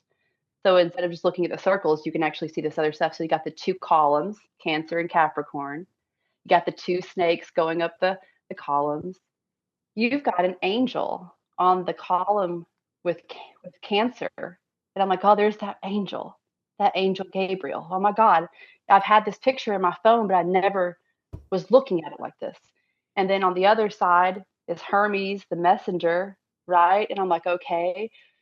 And right there in the middle is the monkey, right in the center column. And that represents Mercury.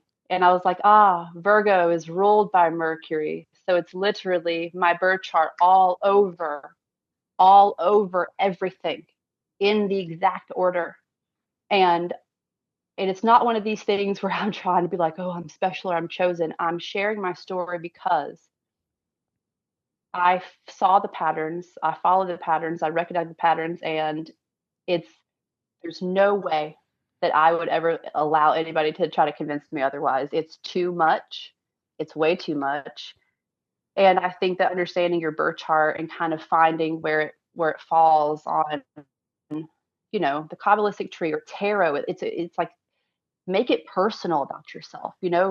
Look at the deeper meaning of a tarot and be like, okay, which planet is associated with this? Where can I find that in my birth chart? Especially if you're looking at your big three, to be able to look at the tarot cards associated with your big three, and then you use the tarot on top of the Kabbalistic tree. I didn't know any of this. I didn't know anything about the Kabbalah until a couple of months ago. I didn't know about using the tarot on top of the Kabbalistic tree. That's my first time hearing that. Yeah, so the high priestess, which is my birth chart, my big three, she sits at Doth on the Kabbalistic tree. That's the abyss. It's the threshold between two worlds. Wow. Hello. I mean, she's veiled, she's hidden, right? Because it was Isis is veiled, and she says, no mortal man has ever unveiled me. And what that means, it's not because it's like you have to be, we can't just let anybody cross over into the realm. We can clearly see the people who are running the planet right now. Like we don't need everybody, trying to do this. Like you can. I am, after having that experience, I will say I'm really concerned about seeing a lot of stuff on YouTube about, having a Kundalini awakening and like doing all these crazy like breath work techniques. I'm not saying that you shouldn't do that. I'm just saying from personal experience of someone going through this kind of thing, I understand everything that happened to me was testing me, was preparing me. Manly P. Hall said that once an initiate opens the door, you can't go back because you'll go mad. So I was like, well, I'm fucked there. I can't, I can't go back. So what is this saying? The only way out is through. Yep. So, I mean, that literally was it. And so had I not gone through everything that was going on with me, there's no way. There's no way that I would have been able to have that experience. So, what's really interesting too about this image, and I want to show you so bad, I'm going to send it to you when we get off of here. But at the very top of, okay, so you've got the two columns, you got the male and the female, Cancer, Capricorn, right? And Virgo's in the center with Mercury, and then Doth and the High Priestess are at the top at the threshold, the Royal Ark. If you look at Freemasonry art, the Royal Ark has got Cancer at the top, and it's got the coffin at the bottom. That's Cancer and Capricorn. These are portals, these are gates, right? And so at the very top, you will see once you cross it, it literally says the abyss. Like right with the high, I crossed the abyss, and I met God, and God was a female, and then she gave me my divine garment. And then I was androgynous. At the very top of this image is literally the androgynous figure. And right above the androgynous figure is an eagle. Wow. Yeah, and even just the symbolism of the high priestess. We're in the middle of reading this book, and it's describing all of the occult understandings to each of the tarot cards. And actually reading about the high priestess, that was one of our favorite cards that we read about just for the pure symbolism alone, because she stands in front of essentially like a portal gate, with the two pillars, and everything behind her is the I think it is the abyss, isn't it? Beyond the veil. Beyond the veil, right? Listen, and it was what was it, like the moon card? You could see the opposite side. You could see From what's the other actually side of the veil. Right. Yeah. Right. So super Back at it. fascinating that the moon is almost illuminating what's on the other side of the veil. Symbolically, that's really awesome. Wow. And what's really interesting too, so the Chariot card is associated with Cancer. And it's interesting because it's literally Ezekiel's wheel. If you look at that, and so like the World card also has Ezekiel's wheel around it. It's the lion, like the symbolism. It's literally everywhere. It's literally everywhere. So that's the 4 fixed points. I think there's something up with Scorpio. It's also interesting if you were born from I think it's 1983 to 1996. You have a Scorpio placement because it rules a generation rather than a singular chart. And so what I've noticed, I started doing people's birth charts to kind of help them understand, their own path. And so I started doing these charts where you can kind of put in I call them initiatory windows. When in your life, because when you're born, where the stars are have significant importance with, that's what your birth chart is. Oh, yeah. And if we look at all these teachings, they're clearly talking about astrology. And so why, your birth chart's like your damn, your blueprint, basically. That's exactly what I was going to say, blueprint. Yeah. And so especially if you understand symbols, especially if you understand tarot, you can use all these tools to understand maybe why you're here, why, what do I need to work on? So if you have if on your chart, if you have a lot of water placements and you don't have any fire placements, so then you could look at the Kabbalistic tree and be like, okay, I need to balance this out. This is why I'm here. I am very heavy in this area. But this reading is kind of like initiatory windows. When are there certain, conjunctions or placements or alignments or whatever that's going on in my life that are associated with my personal birth chart? And I started doing readings for people, and I was like, just be honest with me, just tell me. And so I went back from 2011 until 2029, give a little bit of a futuristic window. But these people were telling me this is very accurate. I mean, because it was down to the month, November, November 2023. This was happening in your birth chart. This was also happening in the sky. So this has a major effect on you having these really intense experiences. Because for experiencers, there seems to be windows of time where something was happening that was really intense. So I think it's really interesting to be able to look at your birth chart that way and kind of apply it to, all kinds of, and your life path number. Your life path number is very important. It's, why you're here, So yeah, it's almost like astrology is like your own personal Bible. Almost. It is. And it is. And what's interesting is that there's multiple ways of looking at it.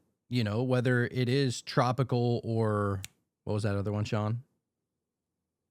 Sidereal. Yeah, I can never remember that damn word. I always say sidereal. Is so whenever you're looking at a birth chart, which do you have a preference of which one?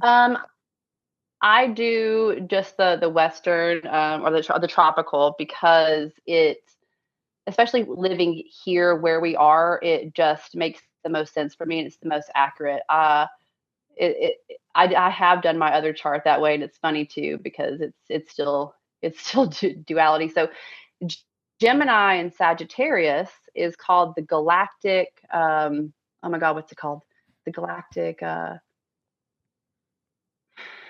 cannot think of the word now. I'm sending it to you. So it's very important. So anyways, Gemini and Sagittarius, it literally is the line of the Milky Way galaxy.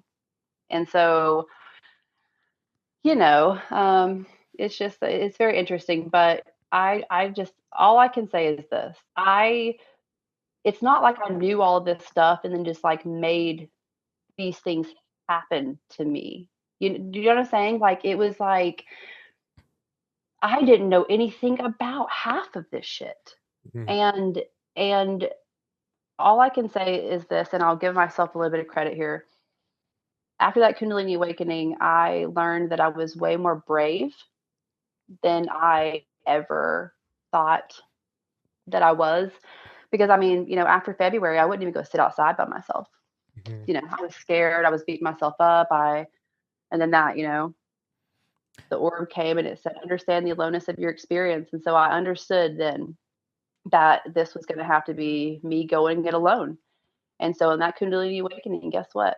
I was all by myself. I was being tested with everything. And there was, it was just me. It's interesting about how you were talking about the importance and whenever you started humming, because this is something that I specifically did. So there was a night that I did psychedelics, and I was going through a rough patch in my life. My life was almost like being turned upside down at that moment, and unfortunately, I decided to take psychedelics in that time, which is, I don't, prefer that, but it was just what happened, and so whenever your life is already being turned upside down and then you take psychedelics, it's like 1,000 times harder, right? Like, because everything that you're going through is like heightened to the absolute max. And so my mind was spinning and I was like, okay, I get it. Okay, I get it. And it just kept on replaying the same old message. And I was like, oh my God, I understand, and so I eventually went to go try to lay down to go to sleep. And in that moment, it was just not letting me go to sleep. It was just the same message that was in my head. And so I was like, all right, I'm going to just hum, because I was like, what do I got to do? And I was like, please, somebody, I don't even care who you are. Somebody just come to me and tell me what I need to do, because I feel like I'm getting the message, but you keep on telling it to me and I don't get it. And so I just started humming, and I just kept on saying, Om, Om. And I just kept doing that. And lo and behold, craziest thing ever. What I later came to know, it was Sekhmet, the Egyptian goddess, came to me, legit laid in bed with me, and I was the big spoon at first, and then she was the big spoon, and we were both big spoons, and it was the strangest thing. And I felt it was so crazy because I legit, in my real physical body, I felt her doing her little humming, like purring like a cat, and it was the craziest thing. And kind of like maybe that could be an archetype for you, like your feminine correspondent of your, I'm telling you, don't dismiss that stuff. No, definitely. I can't. All the archetypes, like Carl Jung used archetypes in his work, and it has been profound for me as well to use that, because, like, am I saying that I am the high priestess?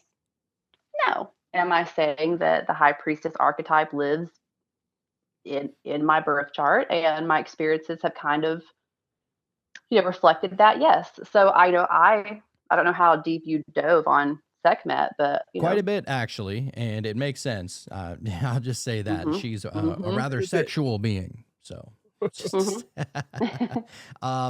yeah, it is interesting. Jonathan, to be fair. I mean, I try not to be, but we ain't nothing but mammals. You know what I'm saying? We'll just leave it right there.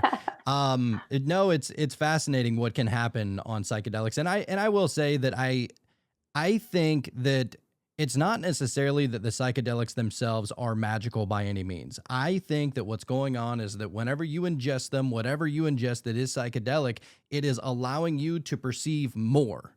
And it's just opening the door a little bit, or thinning the veil a little bit. It's allowing you to go beyond your own human capabilities to be able to perceive. Get out of your head. It's like you're getting out of your head and you're tapping into like what's actually really, because it's like time is non-existent. It's not real. And especially on mushrooms, you could like literally watch a cicada crawl out of its shell, and it's like a moment to you. You know what I mean? It's like you're being brought down to like what reality really is. And you start to think about like the world and how busy they have us and how separated, how stressed out we are. And it's just kind of like, it's just, it forces you. And the reason why people have bad trips, I think, is because like my friend, she wants to go into it and she's like, I want to control how much I'm taking.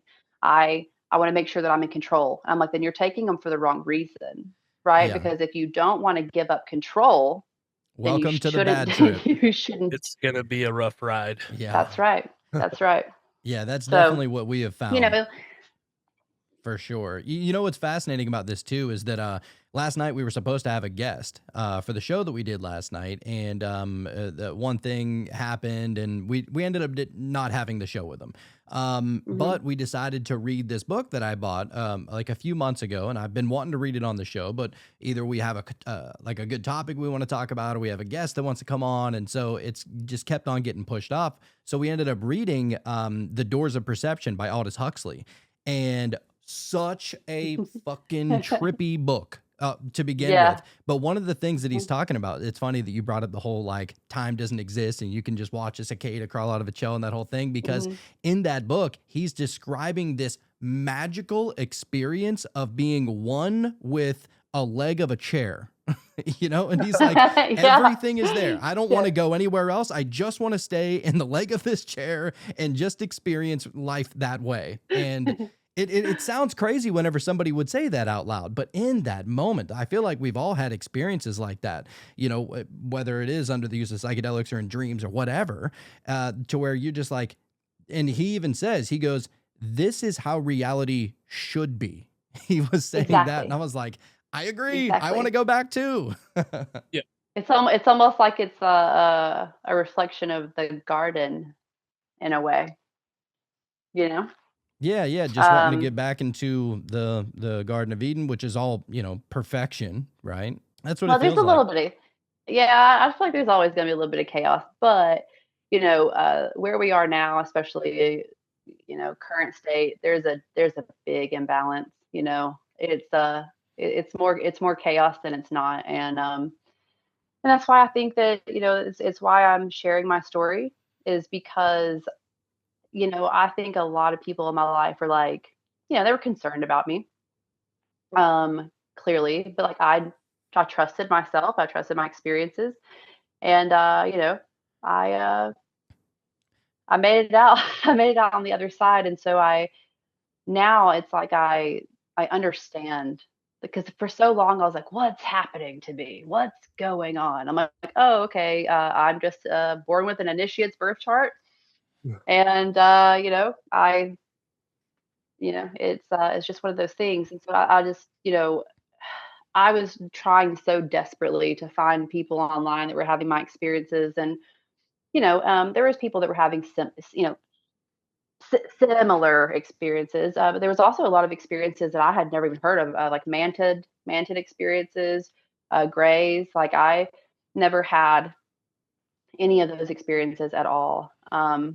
I honestly didn't even see like a visual entity until the Kundalini situation. And so, you know, I just think it's really important to talk about these things, because I'm here to say that, you know, and it sounds crazy, but here's where I'm at. You know, the mythological stories are real. The symbols are real. Because before, when I was looking at this, everything was really, it was just a symbol, or it was just a story. I could tell you on the other side that these symbols are very significant for a reason. The abyss is a real place. These entities, these archetypes, they are real, and that God is real. That's what I can say. And you know, if you're going through something like this, you know, it's important to be able to. For me, I felt very isolated. You know, I felt like completely alone. I was trying so hard to share with everybody, to get them to understand. And, you know, ultimately I accepted that, you know, it is a personal experience. Everybody has a very personal experience, but it is nice to have some kind of, you know, connection to something that makes you feel not so crazy, you know, because I think not having the tools will make you go crazy. And so what I can suggest is learn about alchemy, learn about how alchemy lays over with everything, you know, with the Egyptian stuff, the Freemasonry stuff, Gnosticism, you know, the Kabbalah. It's all the same thing. And once you understand the symbols, it's a game changer with your journey here. And your birth chart. I think your birth chart is really important. I'll do both of you. If you send me your birthday, Yes. and time and all that stuff, I'll give you a reading. Absolutely. But yeah, so it's been an interesting. Oh, one more thing. This is a very interesting. So, the planetary alignment thing was obviously very strange, because I had, it all started with that dream. So we had this alignment from January 21st to February the 28th of last year. Guess what? We're having the exact same alignment this year. Oh, January shit. on like the same dates? Yeah. So what does all that mean? Like, I know you were talking earlier about this date, and it could be this year. Like, what do you think that this is all coming to? Just in your opinion. I think that these planetary alignments are portals, because if you look into alchemy, you can clearly see that each planet is associated with a certain energy and a process of alchemy. So when you've got all the planets lining up, oh, by the way, there's also going to be a solar eclipse right smack dead in the middle of this planetary alignment. Of course. So, I mean, look at the symbols. Look at the symbols. Just that's all you got to do. You'll see these planets and like in order, and they all represent, archetypes, energies, zodiacal signs. It's all the stuff that's being taught everywhere. And so I feel like this back-to-back portal. I did ask ChatGPT, and I try not to use that very much because I'm kind of against it. But there's some things I just have to know, and there's no other way. So don't quote me on this, but I was like, because I'm telling you, this planetary alignment thing was being pushed on me hard, because it all started with that planetary alignment dream. And I think that it's a portal. But I asked, when was the last time that we had two major planetary alignment parades back to back, like within 2 years, with like these particular planets, like during this exact time frame? And it said 13,000 years. Wow. There's that 13 again. Interesting. Well, and also too, like how long ago was like, no, I don't want to say that. I don't want to be a fearmonger. The Yuga period, right? Isn't it every 13,000 years there's the shift from the different yugas? Oh. Wow, yeah, that's Hindu stuff, I believe. Mm-hmm. It's gonna be very interesting to see. So is this like are we talking about Age of Aquarius kind of stuff, you think? What do you think? Yeah, so yeah, I think that's I think that we've been like because like time is we made it up, but like the shift from one age to the next. Come on, 2012. That's when it started. Wait, come on, we all know that. That's when the Age of Aquarius started, you mean? No, that's when like I feel like it was like a transit, because it's not just like we're here and then we're here. It's like a transitionary like phase, right? Dude, 2012, nothing's been the same since 2012. And then like the COVID stuff, that's when, that's what I think everybody was kind of like, what is this place? Where the hell am I at? Why the hell am I here? This is not the same. I don't know. How old are you guys? I'm 38. I'm 35. 38? 35? Okay.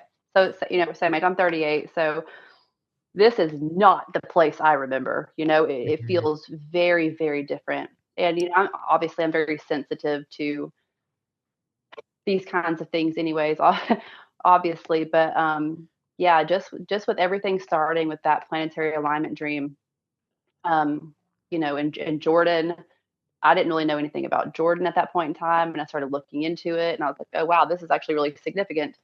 And, and all this stuff. And there was lots of Ark of the Covenant stuff. I mean, there was a lot of stuff that was being pushed on me. And,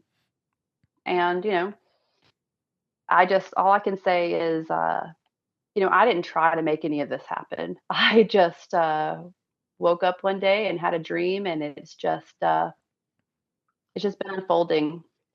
ever since. And so, I can't really say like what it is, but I know for me that like I just felt like everything was leading to that moment. Just looking at all the alchemy stuff, and it's so funny, really, like all the symbolism. Like I thought that the androgynous figure was just like, oh, I'm going to balance out my masculine and my feminine qualities. No, the androgynous figure is a state of being. Mm-hmm. Oh yeah, that we there's a lot of people out there that look at the Baphomet like it's the most evil sign of all time. It's like, look at the symbolism of it. It is a perfect balance of male and female. Do you know what it is? Cancer Capricorn. Of course it is. No, it is. It's the goat. Yep. And it's I actually made a comment because everybody wanted to tie Baphomet just with Saturn, and Satan and Capricorn and all these things, and I'm like, no, it's androgynous. And so with Capricorn, it's represented as the goat that climbs the mountain, or it has a fishtail. It just depends on if you're the more watery aspect of, because they're polar opposites on the wheel. So they're the summer and the winter solstice, So this is why we do this show. First of all, for the weird shit, especially for times like stories like this, 100%, we're absolutely here for it. I am so far removed from caring about what is going on in the government, for fuck's sake. I don't know why so many people are just like, what's happening in the news today? What did Trump say today, Jim? I'm like, who gives a flying fuck? Where are we right now? Why are we here? It's unreal, but it's also like when you're an experiencer and you're kind of awake to this kind of stuff, you see it for what it is, and you're like, wow, like it just feels so strange that people are still participating in it at all. Now listen, there's parts of me that are like, okay, wow, I really hate Trump. Like what a fucking doofus. Can't stand the motherfucker. Ew. But does that mean that I'm a Democrat? No, it absolutely does not mean that I'm a Democrat. It's just two sides of the same coin. It's all about division. And so basically what my birth chart, like, and so 33s are supposed to be teachers, right? So I kind of like feel like I came in with this chart. I had this experience. Now I understand it. Now I'm really like, I feel like I can kind of share. I feel like the reason why we're here is we're supposed to transmute duality, right? And so what is happening in the world constantly is division. It's literally division on every scale imaginable. And so if the goal is to, if we fell into materialism, we fell into this earthly realm, we are experiencing duality. And before we fell, I think that we were androgynous. And it's just very interesting to me because now after these experiences, I look at everything and everything is so polarizing. It's been very difficult for me to participate in, society. Like I have 3 kids and it's like Christmas is a joke, all this capitalistic shit. Just the way that people are having to live. And it's just so like exhausting and heartbreaking. And so that's why I think that, like the content online where it's like, if I were to share my story on a different podcast, oh, it's a fallen angel. It's a fallen angel. It's evil. It's this, that, and the other. If someone's had this experience and they see that and they hear that, that's going to scare them to death. They may not go further in their journey. And guess what? They may stop at a point where it maybe does feel a little bit dark. Mm-hmm. If I would have quit back last winter, I would have been like, okay, something really bad was happening to me. But because I persisted and because I went forward, I feel like I met God. And it was like a like all of that. And so I think the surrendering thing is important, but also it's just like we collectively have to make some changes, and I think that we need to make them quickly. And the Mercury in the belly of Virgo on my date, I think that also kind of reflects what Chris Bledsoe said about a new knowledge will be born. And I want to bring up one more thing that's really interesting about this. I was watching Chris Bledsoe's videos after I was given my date. I don't think I finished the story earlier. And I had watched so much of his content because I was like kind of relating to what was going on with him. And we heard a lot about like the Easter day, Easter. And so in this episode, I think it was on Matt Beal. I was cleaning my house and I was listening to this one, and he was talking about the date. And Matt Beal was like, yeah, on Easter. And he's like, well, what's really interesting is for the first 7 years, I thought that it was going to be in the fall. I thought it was going to be in September. And I literally like stopped.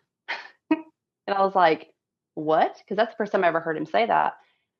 And he was like, yeah, he's like, I thought that it was going to be in September. He's like, but I gave the information to like NASA and like, whatever. And like, they plugged it in and they were like, no, it's going to be on Easter.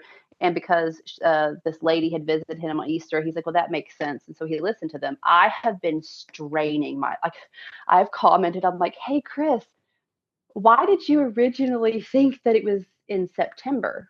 Because my date is in September. And I desperately, if I could ask Chris Bledsoe one question, it would be, why did you think that it was in September for the first 7 years? And why don't you think that anymore? Yeah. That is strange. Well, I mean, obviously with the alignment with the Sphinx and everything is probably why he had changed it, right? Well, when he was given the information from the being, he was told September. Oh. And so that's why he thought that's why he thought it was September. But then when he was telling people about, like, she said that this star was going to align with this. Now, listen, I'm not dismissing him at all. Maybe I just didn't do it right. So I put in Chris Bledsoe's date on my star app at the same time with the latitude and longitude of the Sphinx, the same way I did with my date. And it's a completely different set of constellations happening at that time. So I don't know if it's like it's an alignment that's supposed to happen somewhere else in the world, but if it's supposed to be happening in Giza, like at that time, it wasn't there in the sky. I'd say go with your gut, go with your intuition. The experiences that you've been having, like there's no other person outside of you that is the end all be all of information and what might happen. Yeah, I would and that's what I'm saying is you're experiencing. Yeah, and I'm not trying to say that I know, like, I'm like end time prophecy. I'm just saying that, I guess it could be a personal thing, but just with what was kind of going on in the sky on that day, it felt a little bit weird. But I think it's going to be like he says, regardless of when it happens, it's already happening. It's not just one of these like immediate things. It's like in the process already. We can clearly see there are people that are having all different kinds of experiences. And I would say, oddly enough, as soon as that portal, as soon as that planetary alignment, and I don't know if you remember this too, the Pope opened up that door at the end of December. Do you remember that? Before he died, he opened up that door. That's kind of a weird situation. And he left it open, right? Right. He died on a Saturn return, by the way. Makes sense. But the right after this happens, here comes this planetary alignment. I'm like, what door? Like, okay, that's a door down here. You knew that there was a door being opened. It's all symbolic, So I think that I think it's a portal, and it's very interesting that we're having another one coming up. And so, so are you September 5th? No. Is it the beginning of September? No. Really? Okay. Only reason I was asking is because I thought that it was kind of strange. You said he initially said September, then he went to Easter, right? Easter is April 5th this year. And so I was like, all right, well, maybe so you got September, Easter is April 5th. So April being the fourth month of the year. And then you got September, it is the fourth to last month of the year, right? And so maybe it was kind of like a mirrored kind of thing. And I don't know. That's just how my brain works with the numbers. Yeah. And so it's funny was that Virgo is opposite of Pisces. And so, there's claims that Jesus was tied. He was just the messenger of the Piscean age. but opposite of that is Virgo, and so that's the the Virgin Mother or whatever. But it is no, it was not in the beginning of September. But I'll say this, and people can look it up if they want to. Like I said, I'm not saying that anything's going to happen, and I'm not saying that I know what's going to happen. I'm just saying that weird things happened. But so I started to look into like what was happening maybe on this date, and I was digging deep, digging deep. So around this time, because this dream was in the end of June, so I had spent the next couple of months kind of like bouncing back and forth, like researching it or whatever. And then all of a sudden, it became the rapture. Remember that? Mm-hmm. Remember when the rapture stuff was happening? Yeah. And so this guy that I went to high school with, that we were very different. He was very religious. He messaged me and he was like, "Hey, I watched your podcast," and he was like, "I heard your dream about your date," and he's like, "Can I give you a few dates and you can just say yes or no?" And I was like, "Sure, go ahead." And so he said some dates, and it was very close to my date, but I said close, but no. And I was like, "Why, if I could ask?" And he was like, "Oh," and then that's when I had first heard about the rapture stuff. And then all of a sudden it was everywhere. And so I was just like, "Oh my God," like, I started getting a little bit nervous because I was like, what the hell's going on? But I had put in 2026. So oddly enough, I start to look into like these like this Jewish holidays and all this stuff like from the Bible. I'm like decoding stuff from the Bible. I feel like I know the Bible better than most Christians at this point. You know what I mean? Like it's symbolic. But there was a certain holiday that falls on a different date every single year because it goes off of the lunar calendar, right? And so I'm scrolling through this holiday and I'm looking at like the years and the dates, right? And I see 2022, I see 2023, and they're all on different dates. And I get to 2026 and it's my date. Really? And I was like, yeah. So, so you don't want to say the date? I mean, I'll say the date. Because like I said, it could be personal to me. Sure. It could be personal to me. I'm not trying to say I know, but it's September the 25th. All right. Right. All right. Well, we'll see what happens. Yeah. And if it, no, and I don't say that. Don't say that because I don't want.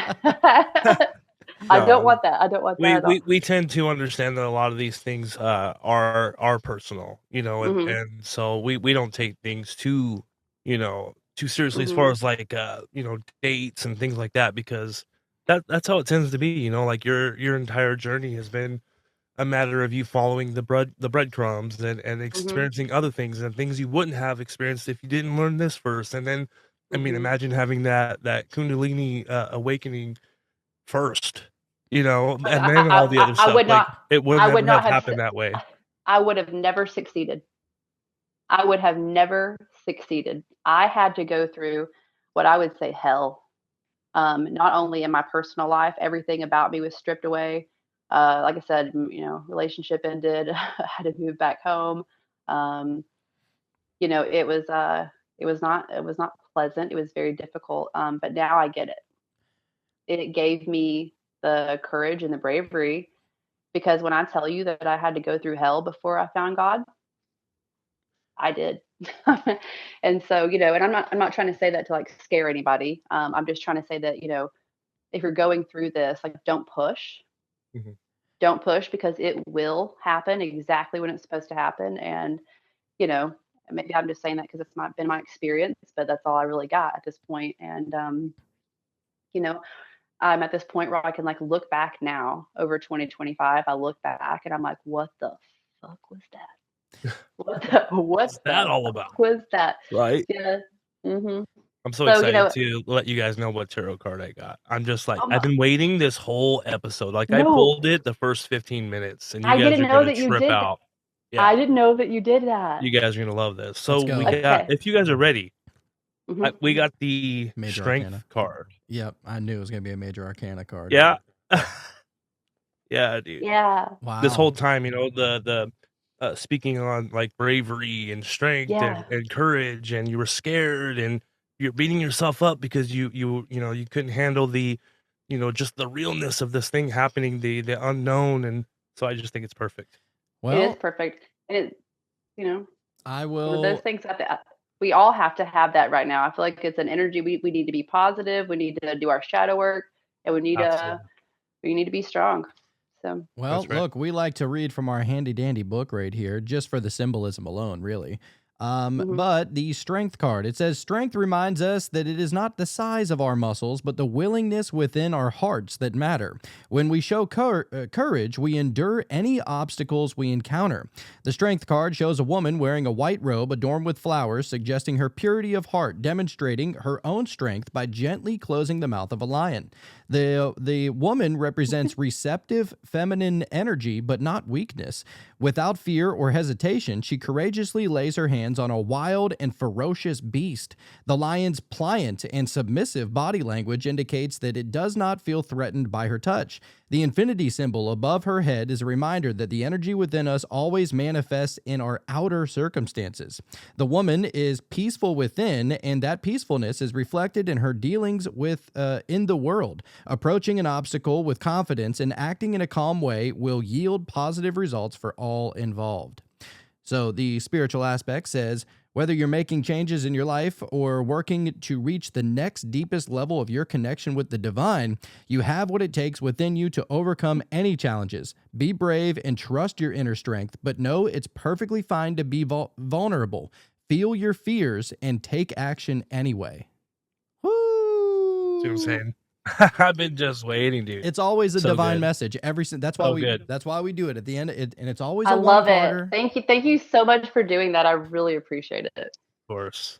Yeah. That's a really nice touch. Well, and I'll tell you what, if anybody takes anything from this story, because sure, I mean, it is your personal story, and maybe the message that you were getting was for you. But I think that if it showed any message to any listener that is listening to this, it shows, I believe that you inspire people to follow their path, because there are a lot of people that they might hear that and be like, oh, nothing cool like that ever happens to me, and because most of reality is mundane for the most part, there's a lot of digging potatoes, as Dolores Cannon likes to say. But I will say that as soon as you are starting to pick up on the breadcrumbs, just keep on following them. Don't be scared. I mean, it's okay to be scared, but don't let it refrain you from going forward. Yeah, and just keep on following it. And you never know what you're going to find. Sometimes sometimes you will go a little crazy. Oh yeah. You will. For sure. You will. You have to. You have to, because that's what it takes. What it takes is you have to let go of the control. When you let go of the control, you realize that you actually have no control at all, and that none of this is what you thought it was. And that literally makes you feel crazy, because everything that you thought, like you said earlier, is not what it is. But, for me, like, I read the Bible now and I'm like, oh my God, it's so symbolic. It's so symbolic. Like, they were doing the best that they could. So like with Ezekiel, in the picture, it's showing like the wheels with the eyes. Was it really like the wheels with the eyes, or was it this spinning thing that was all seeing, right? Mm-hmm. And then there's this hand reaching out of the cloud. He's holding a scroll, and this divine being said, eat it. Did a hand really reach out of the cloud and give him a scroll? No. What happened is he was given divine knowledge, divine information. And so I'm not trying to make myself sound any type of way, because I'm telling you this right now. All I can say is these experiences have humbled me beyond belief. And so I'm just always really paranoid. I don't want anyone to think that I think that about myself. But that's what happened to me when that thing came and it activated my throat. And also too, with this throat thing, it's not just, it's all tied to everything else, But I was, my trauma in my life, I was not one to speak. I had problems with communication. I had, problems expressing myself verbally. And so it's also been a very personal lesson for me too, to learn how to speak. So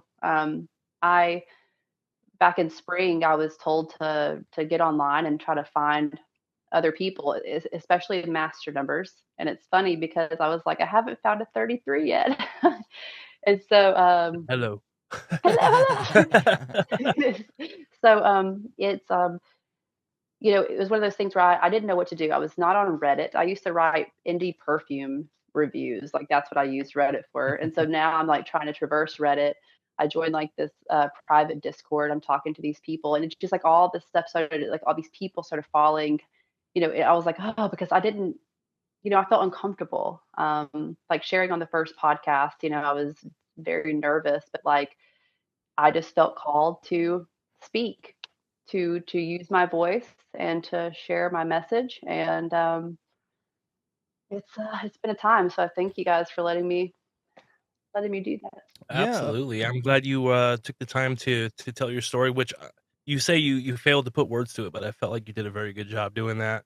And Thank you. just the showing the courage to share your story, like you said, will give other people the courage to follow their own breadcrumbs. They say you can't change the world, you change yourself. So if everybody has the courage to follow those breadcrumbs and feel a little crazy at times, like they change themselves, they transmute themselves, and the world becomes a better place. There's no such thing as coincidence. It's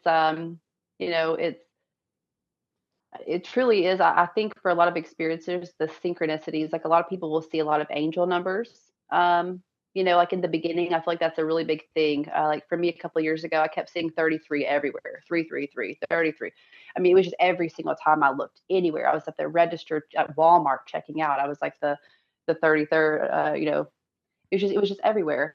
And so I think that's kind of like how it starts. And so if you can kind of accept that, it's like it's retraining your brain to accept we accept what we think is happening around us.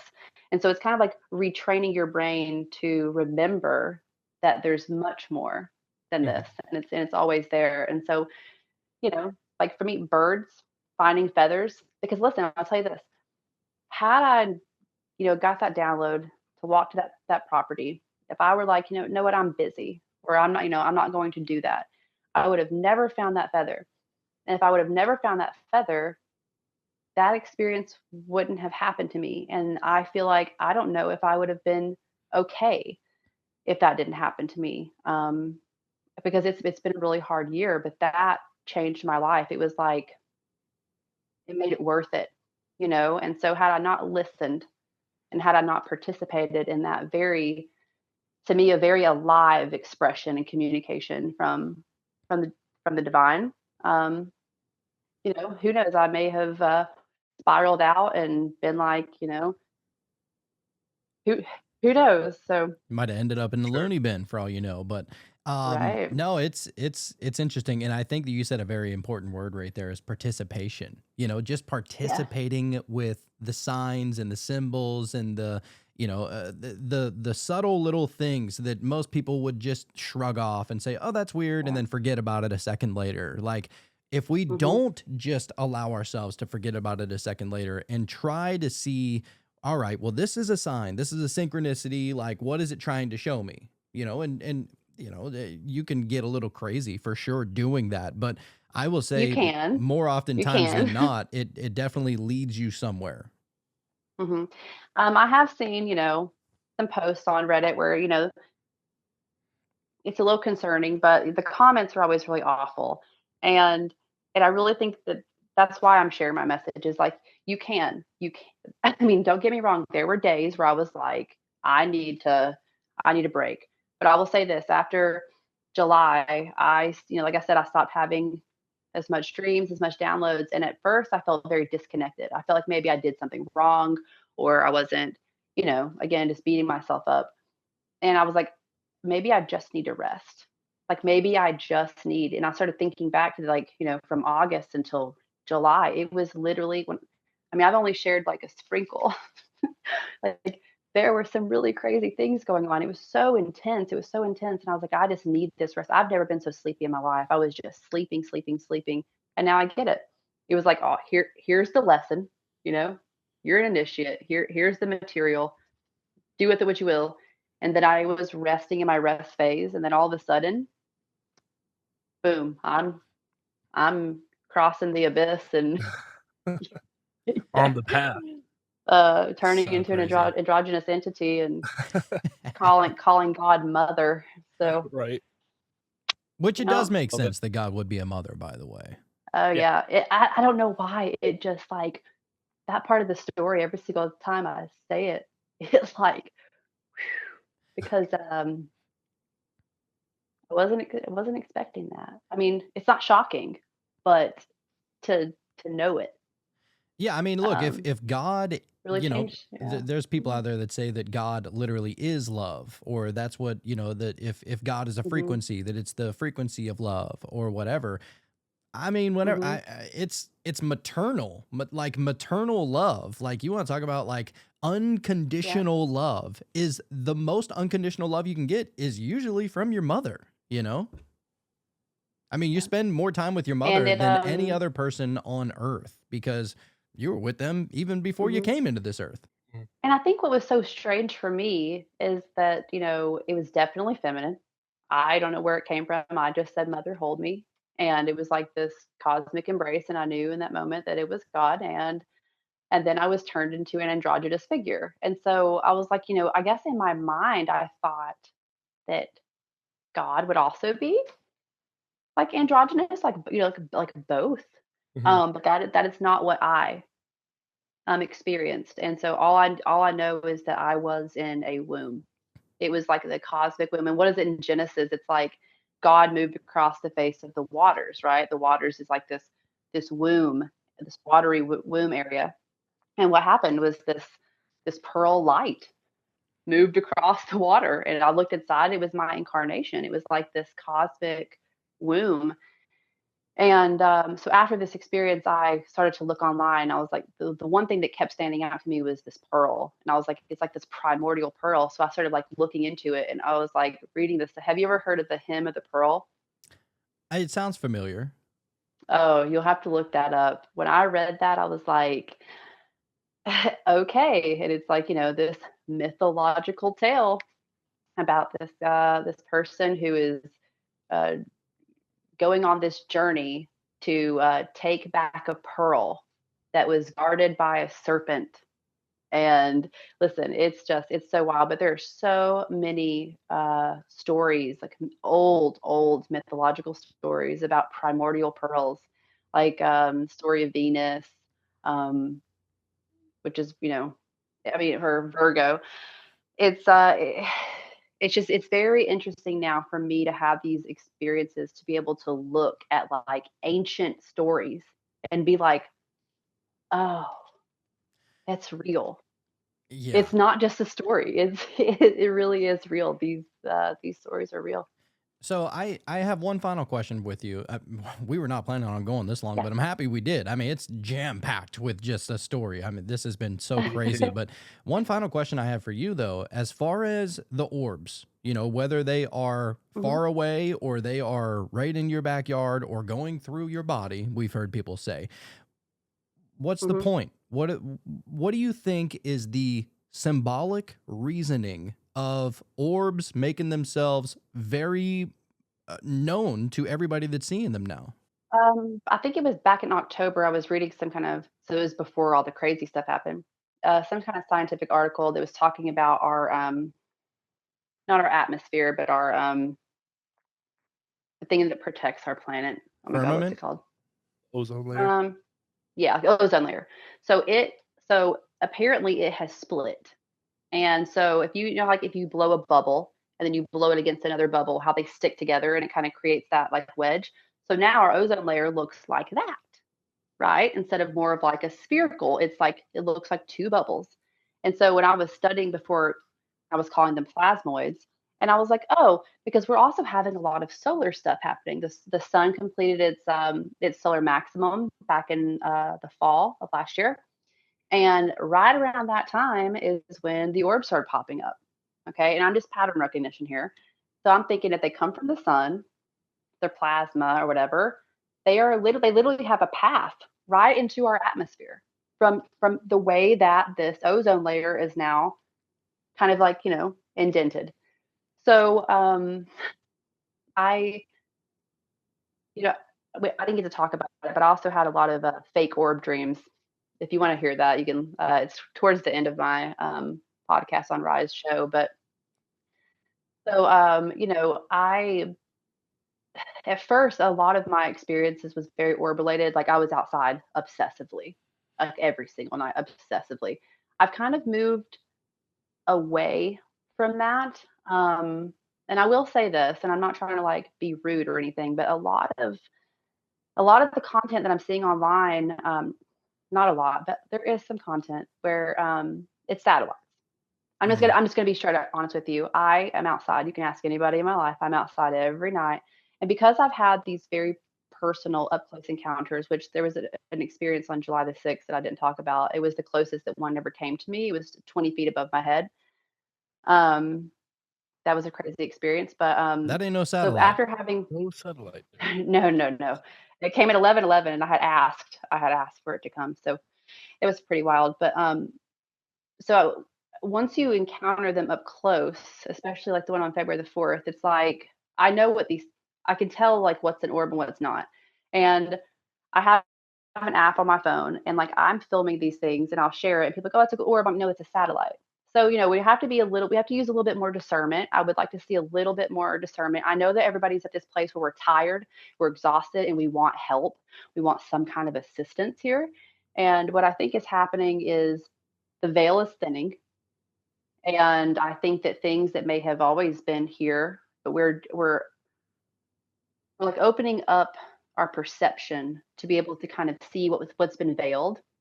And so I can't really say for sure, you know, what they are or what they're doing. But for me, they felt instead of like an entity, it felt more of like an energetic messenger. It was kind of like how does this make you feel? What are you going to do with it? So what I would like to suggest to, you know, because there's a lot of content online with it's just a lot of orb videos, and that's fine and that's great, but what do you do with it? You know, it can't just be filming the orbs. It's got to be, how does it make you feel and what are you going to do with it? What does this awaken in you? How does this make you feel? Are you afraid? Are you excited? And so I think that we just kind of need to put ourselves in a place of deep reflection, and we all have to remember that we need to understand the aloneness of our experience, because that was told to me. And I think that you know, we gotta change our ways. We gotta change our minds. We gotta change our heart, and understand the aloneness of your experience. Yeah, makes a lot of sense. It does. That actually resonates a lot. Mm-hmm. Man, what a powerful show.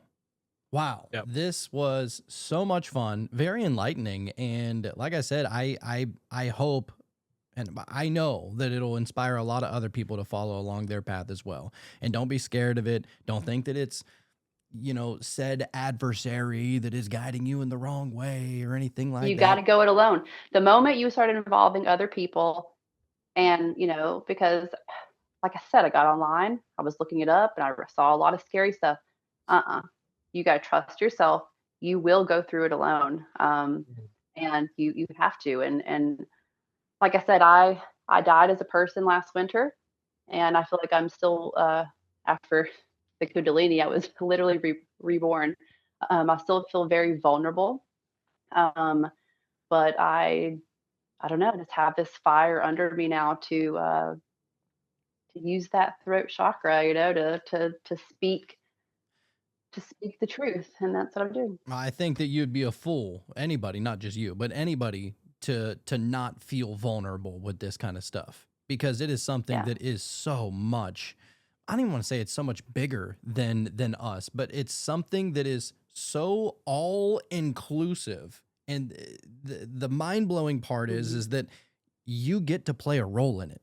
You know, like that is the most fun part about it. It's not something that is happening out there. And, you know, Jess is over here having an experience. We've talked about my experiences, Sean's experiences. It's that everybody is involved in this crazy unwinding story that we thought was just mundane reality. Like that's magic. Yep. We live in a magical realm. Yep. So much fun. Absolutely. So Jess, and I agree with you as far as the what the orbs are. I feel like they are really it's a good way for us to kind of look up and go, oh, okay, that's a thing. And so it just kind of lifts your awareness to other things. It's not the whole picture. It's just a little aspect of it to get you going. Yep. The problem that we see with a lot of the biblical stuff, like especially with the tribe of Dan, okay, is a lot of, I'm going to say this word wrong, probably idolatry. You know what I mean? Like worshiping, idols or whatever. Like this can also be the thing with the orbs. And listen, I had and I will not call what happened to me on February the 4th. It was an angel. So and even on that level, like I still was very cautious to not idolize it. I saw for what it was. I saw how it tied into my story. And I let it be what it was, which was a divine messenger, so we have to be really careful and kind of use discernment with how much we are putting into external stuff. Because I'll share one last thing with you. A couple of months ago, I was sitting outside and I said, what do I do with it? All of this, what do I do with it? How can I reduce it down to share? Like what am I supposed to do? And I was just thinking about, how much time I had spent with external stuff. And it came to me and said that inside will be the only safe place, and I feel like that's, it's really important. I think that this is a time for self-reflection. And I know it's hard. We live in a crazy world, but like, I really think that that's going to be the most important thing for us all to do. And that's why understanding your birth chart is going to be a really big tool, especially if you're interested in all this other, tarot, all of it. You can use that and apply it to yourself, make it personal, really get to know yourself. Accept, okay, I see that maybe I could be a little bit more compassionate. And, and you can see that in your chart. And so you can work on it. Like, it's I don't know, this is your go here, Love it. Everybody chose to be here right now during whatever this is that's going on. And so I think we need to start asking ourselves why. Well, look, we're definitely sending you our birth chart information because I would love to get your aspect on it. Especially you were talking about Scorpio. I got Scorpio moon, so that's pretty sweet. We'll see where that plays into. Yeah. But yeah, if anybody else wants to be able to reach out to you and possibly get a birth chart done, is there a way for anybody to do that? Well, here's the thing. And so I don't want to be known as like the birth chart girl. I'm still trying to figure out what exactly it is that I want to do. And it's so much more than a birth chart, but I just feel like it's very significant. I am hoping to work on some kind of like something that kind of shows you how you can overlay your birth chart with all of this esoteric and occult symbolism, because it's all astrological anyways. So use the symbol in your birth chart. And I don't know, for me, I love a visual too. Like if I'm reading just a bunch of stuff about my birth chart, I'm like, okay, whatever. But to have a visual is very important. And I'm going to send, so now that you've heard my story, I'll send you that picture of, it's everything that happened to me, every entity, everything is in this picture. It's really, really crazy. So, but yeah, I have an Instagram. It's ElusiveMoon33. I haven't posted much on that. I've been using my personal account. I shouldn't have done that. So I'm hoping just to swap back over. So ElusiveMoon33. I'm going to move all my content over there. I do a lot of, I say a lot. I've made some videos where I kind of like decoding the symbols and like putting the images up there too, because again, having the words with the images is just a really good way to learn. So I feel like I'm just here to teach people about symbols, the birth chart, and to transmute duality. And awesome. That's where I'm at right now. So. Well, I think keep sharing your story. Keep doing what you're doing. Thank you. Thank you guys for having me too. Of course. Absolutely. I think you're doing an amazing job, and I can't wait to hear how the rest of the story unfolds, because I can almost guarantee you it's not over, and it ain't going to be over probably for the rest of your life. I've been eyeballing this planetary alignment ever since last year. I've been waiting Not saying anything's going to happen, but a lot of things happen to me in February. So I'm not expecting anything, but we'll see. Excited about it. Yes. Well, look, we would love to have this conversation again, and such a great conversation, very eye-opening, and thank you so much for spending your time with us tonight. So actually we typically do a meditation at the end of every show. I think we're going to forgo it this episode because my internet is real shoddy right now, and I'm in seems to be some kind of undisclosed location in some Sahara desert. But yeah. So maybe next time we'll meditate together. I think that'll be fun. But for sure. And make sure you send me your birth chart. I would love to have your honest feedback on it. And I'll kind of explain to you like what exactly, like how my reading is. And I'm excited to see how that goes for you. That'd be great. Yeah. We'll send them both on over. That. Sean, any parting words for you, my good man? Oh man, this was a great episode. As Jonathan said, we weren't planning on going this long, so it was really a great episode. It was needed. Thank you I have no idea how long I've been talking because I can't see that on my screen. So because I'm using my phone. So time's an illusion anyway. So all right. Well, look, yeah, we're definitely going to do it again. I do want to say, though, if anybody wants to be able to have access to these shows days in advance, sometimes even up to a week, come over to patreon.com/metamystics. That link is down in the show notes below. If you sign up over there, we have many different tiers over there. We have a tier that is $3.33 a month. You get everything except for joining us live Wednesday nights. If you do want to join us live every Wednesday night for Wonder Wednesday, sign up for the Wonder Wednesday tier on Patreon, and you'll be able to get all the shows days in advance, completely commercial free. You'll be able to slide into our DMs, ask us any questions, maybe give a suggestion for a show idea. We want to build this community. We call you the one because you're a part of us and we're a part of you. So we thank you so much for everybody that has gone and done so. If not, then leave us a review, give us 5 stars, whatever you feel. It doesn't have to be 5 stars. Give us 1 star. If we suck, let us know that too. We appreciate all feedback out there. So thank you very much, Jess. This was so much fun, and we'll do it again. But look, until next time. Oh wait, I feel like there's one thing I'm forgetting right now. What do you forget? Oh, maybe not. It just escaped me. Good. We'll save it for next time. But look, if Jess came here and she taught you anything, it's that you don't know what you don't know. So don't just get weird. Stay weird.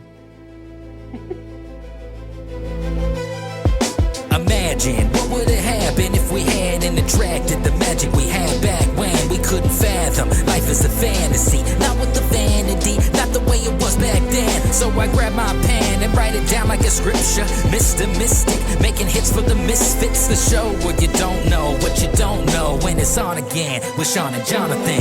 Yeah.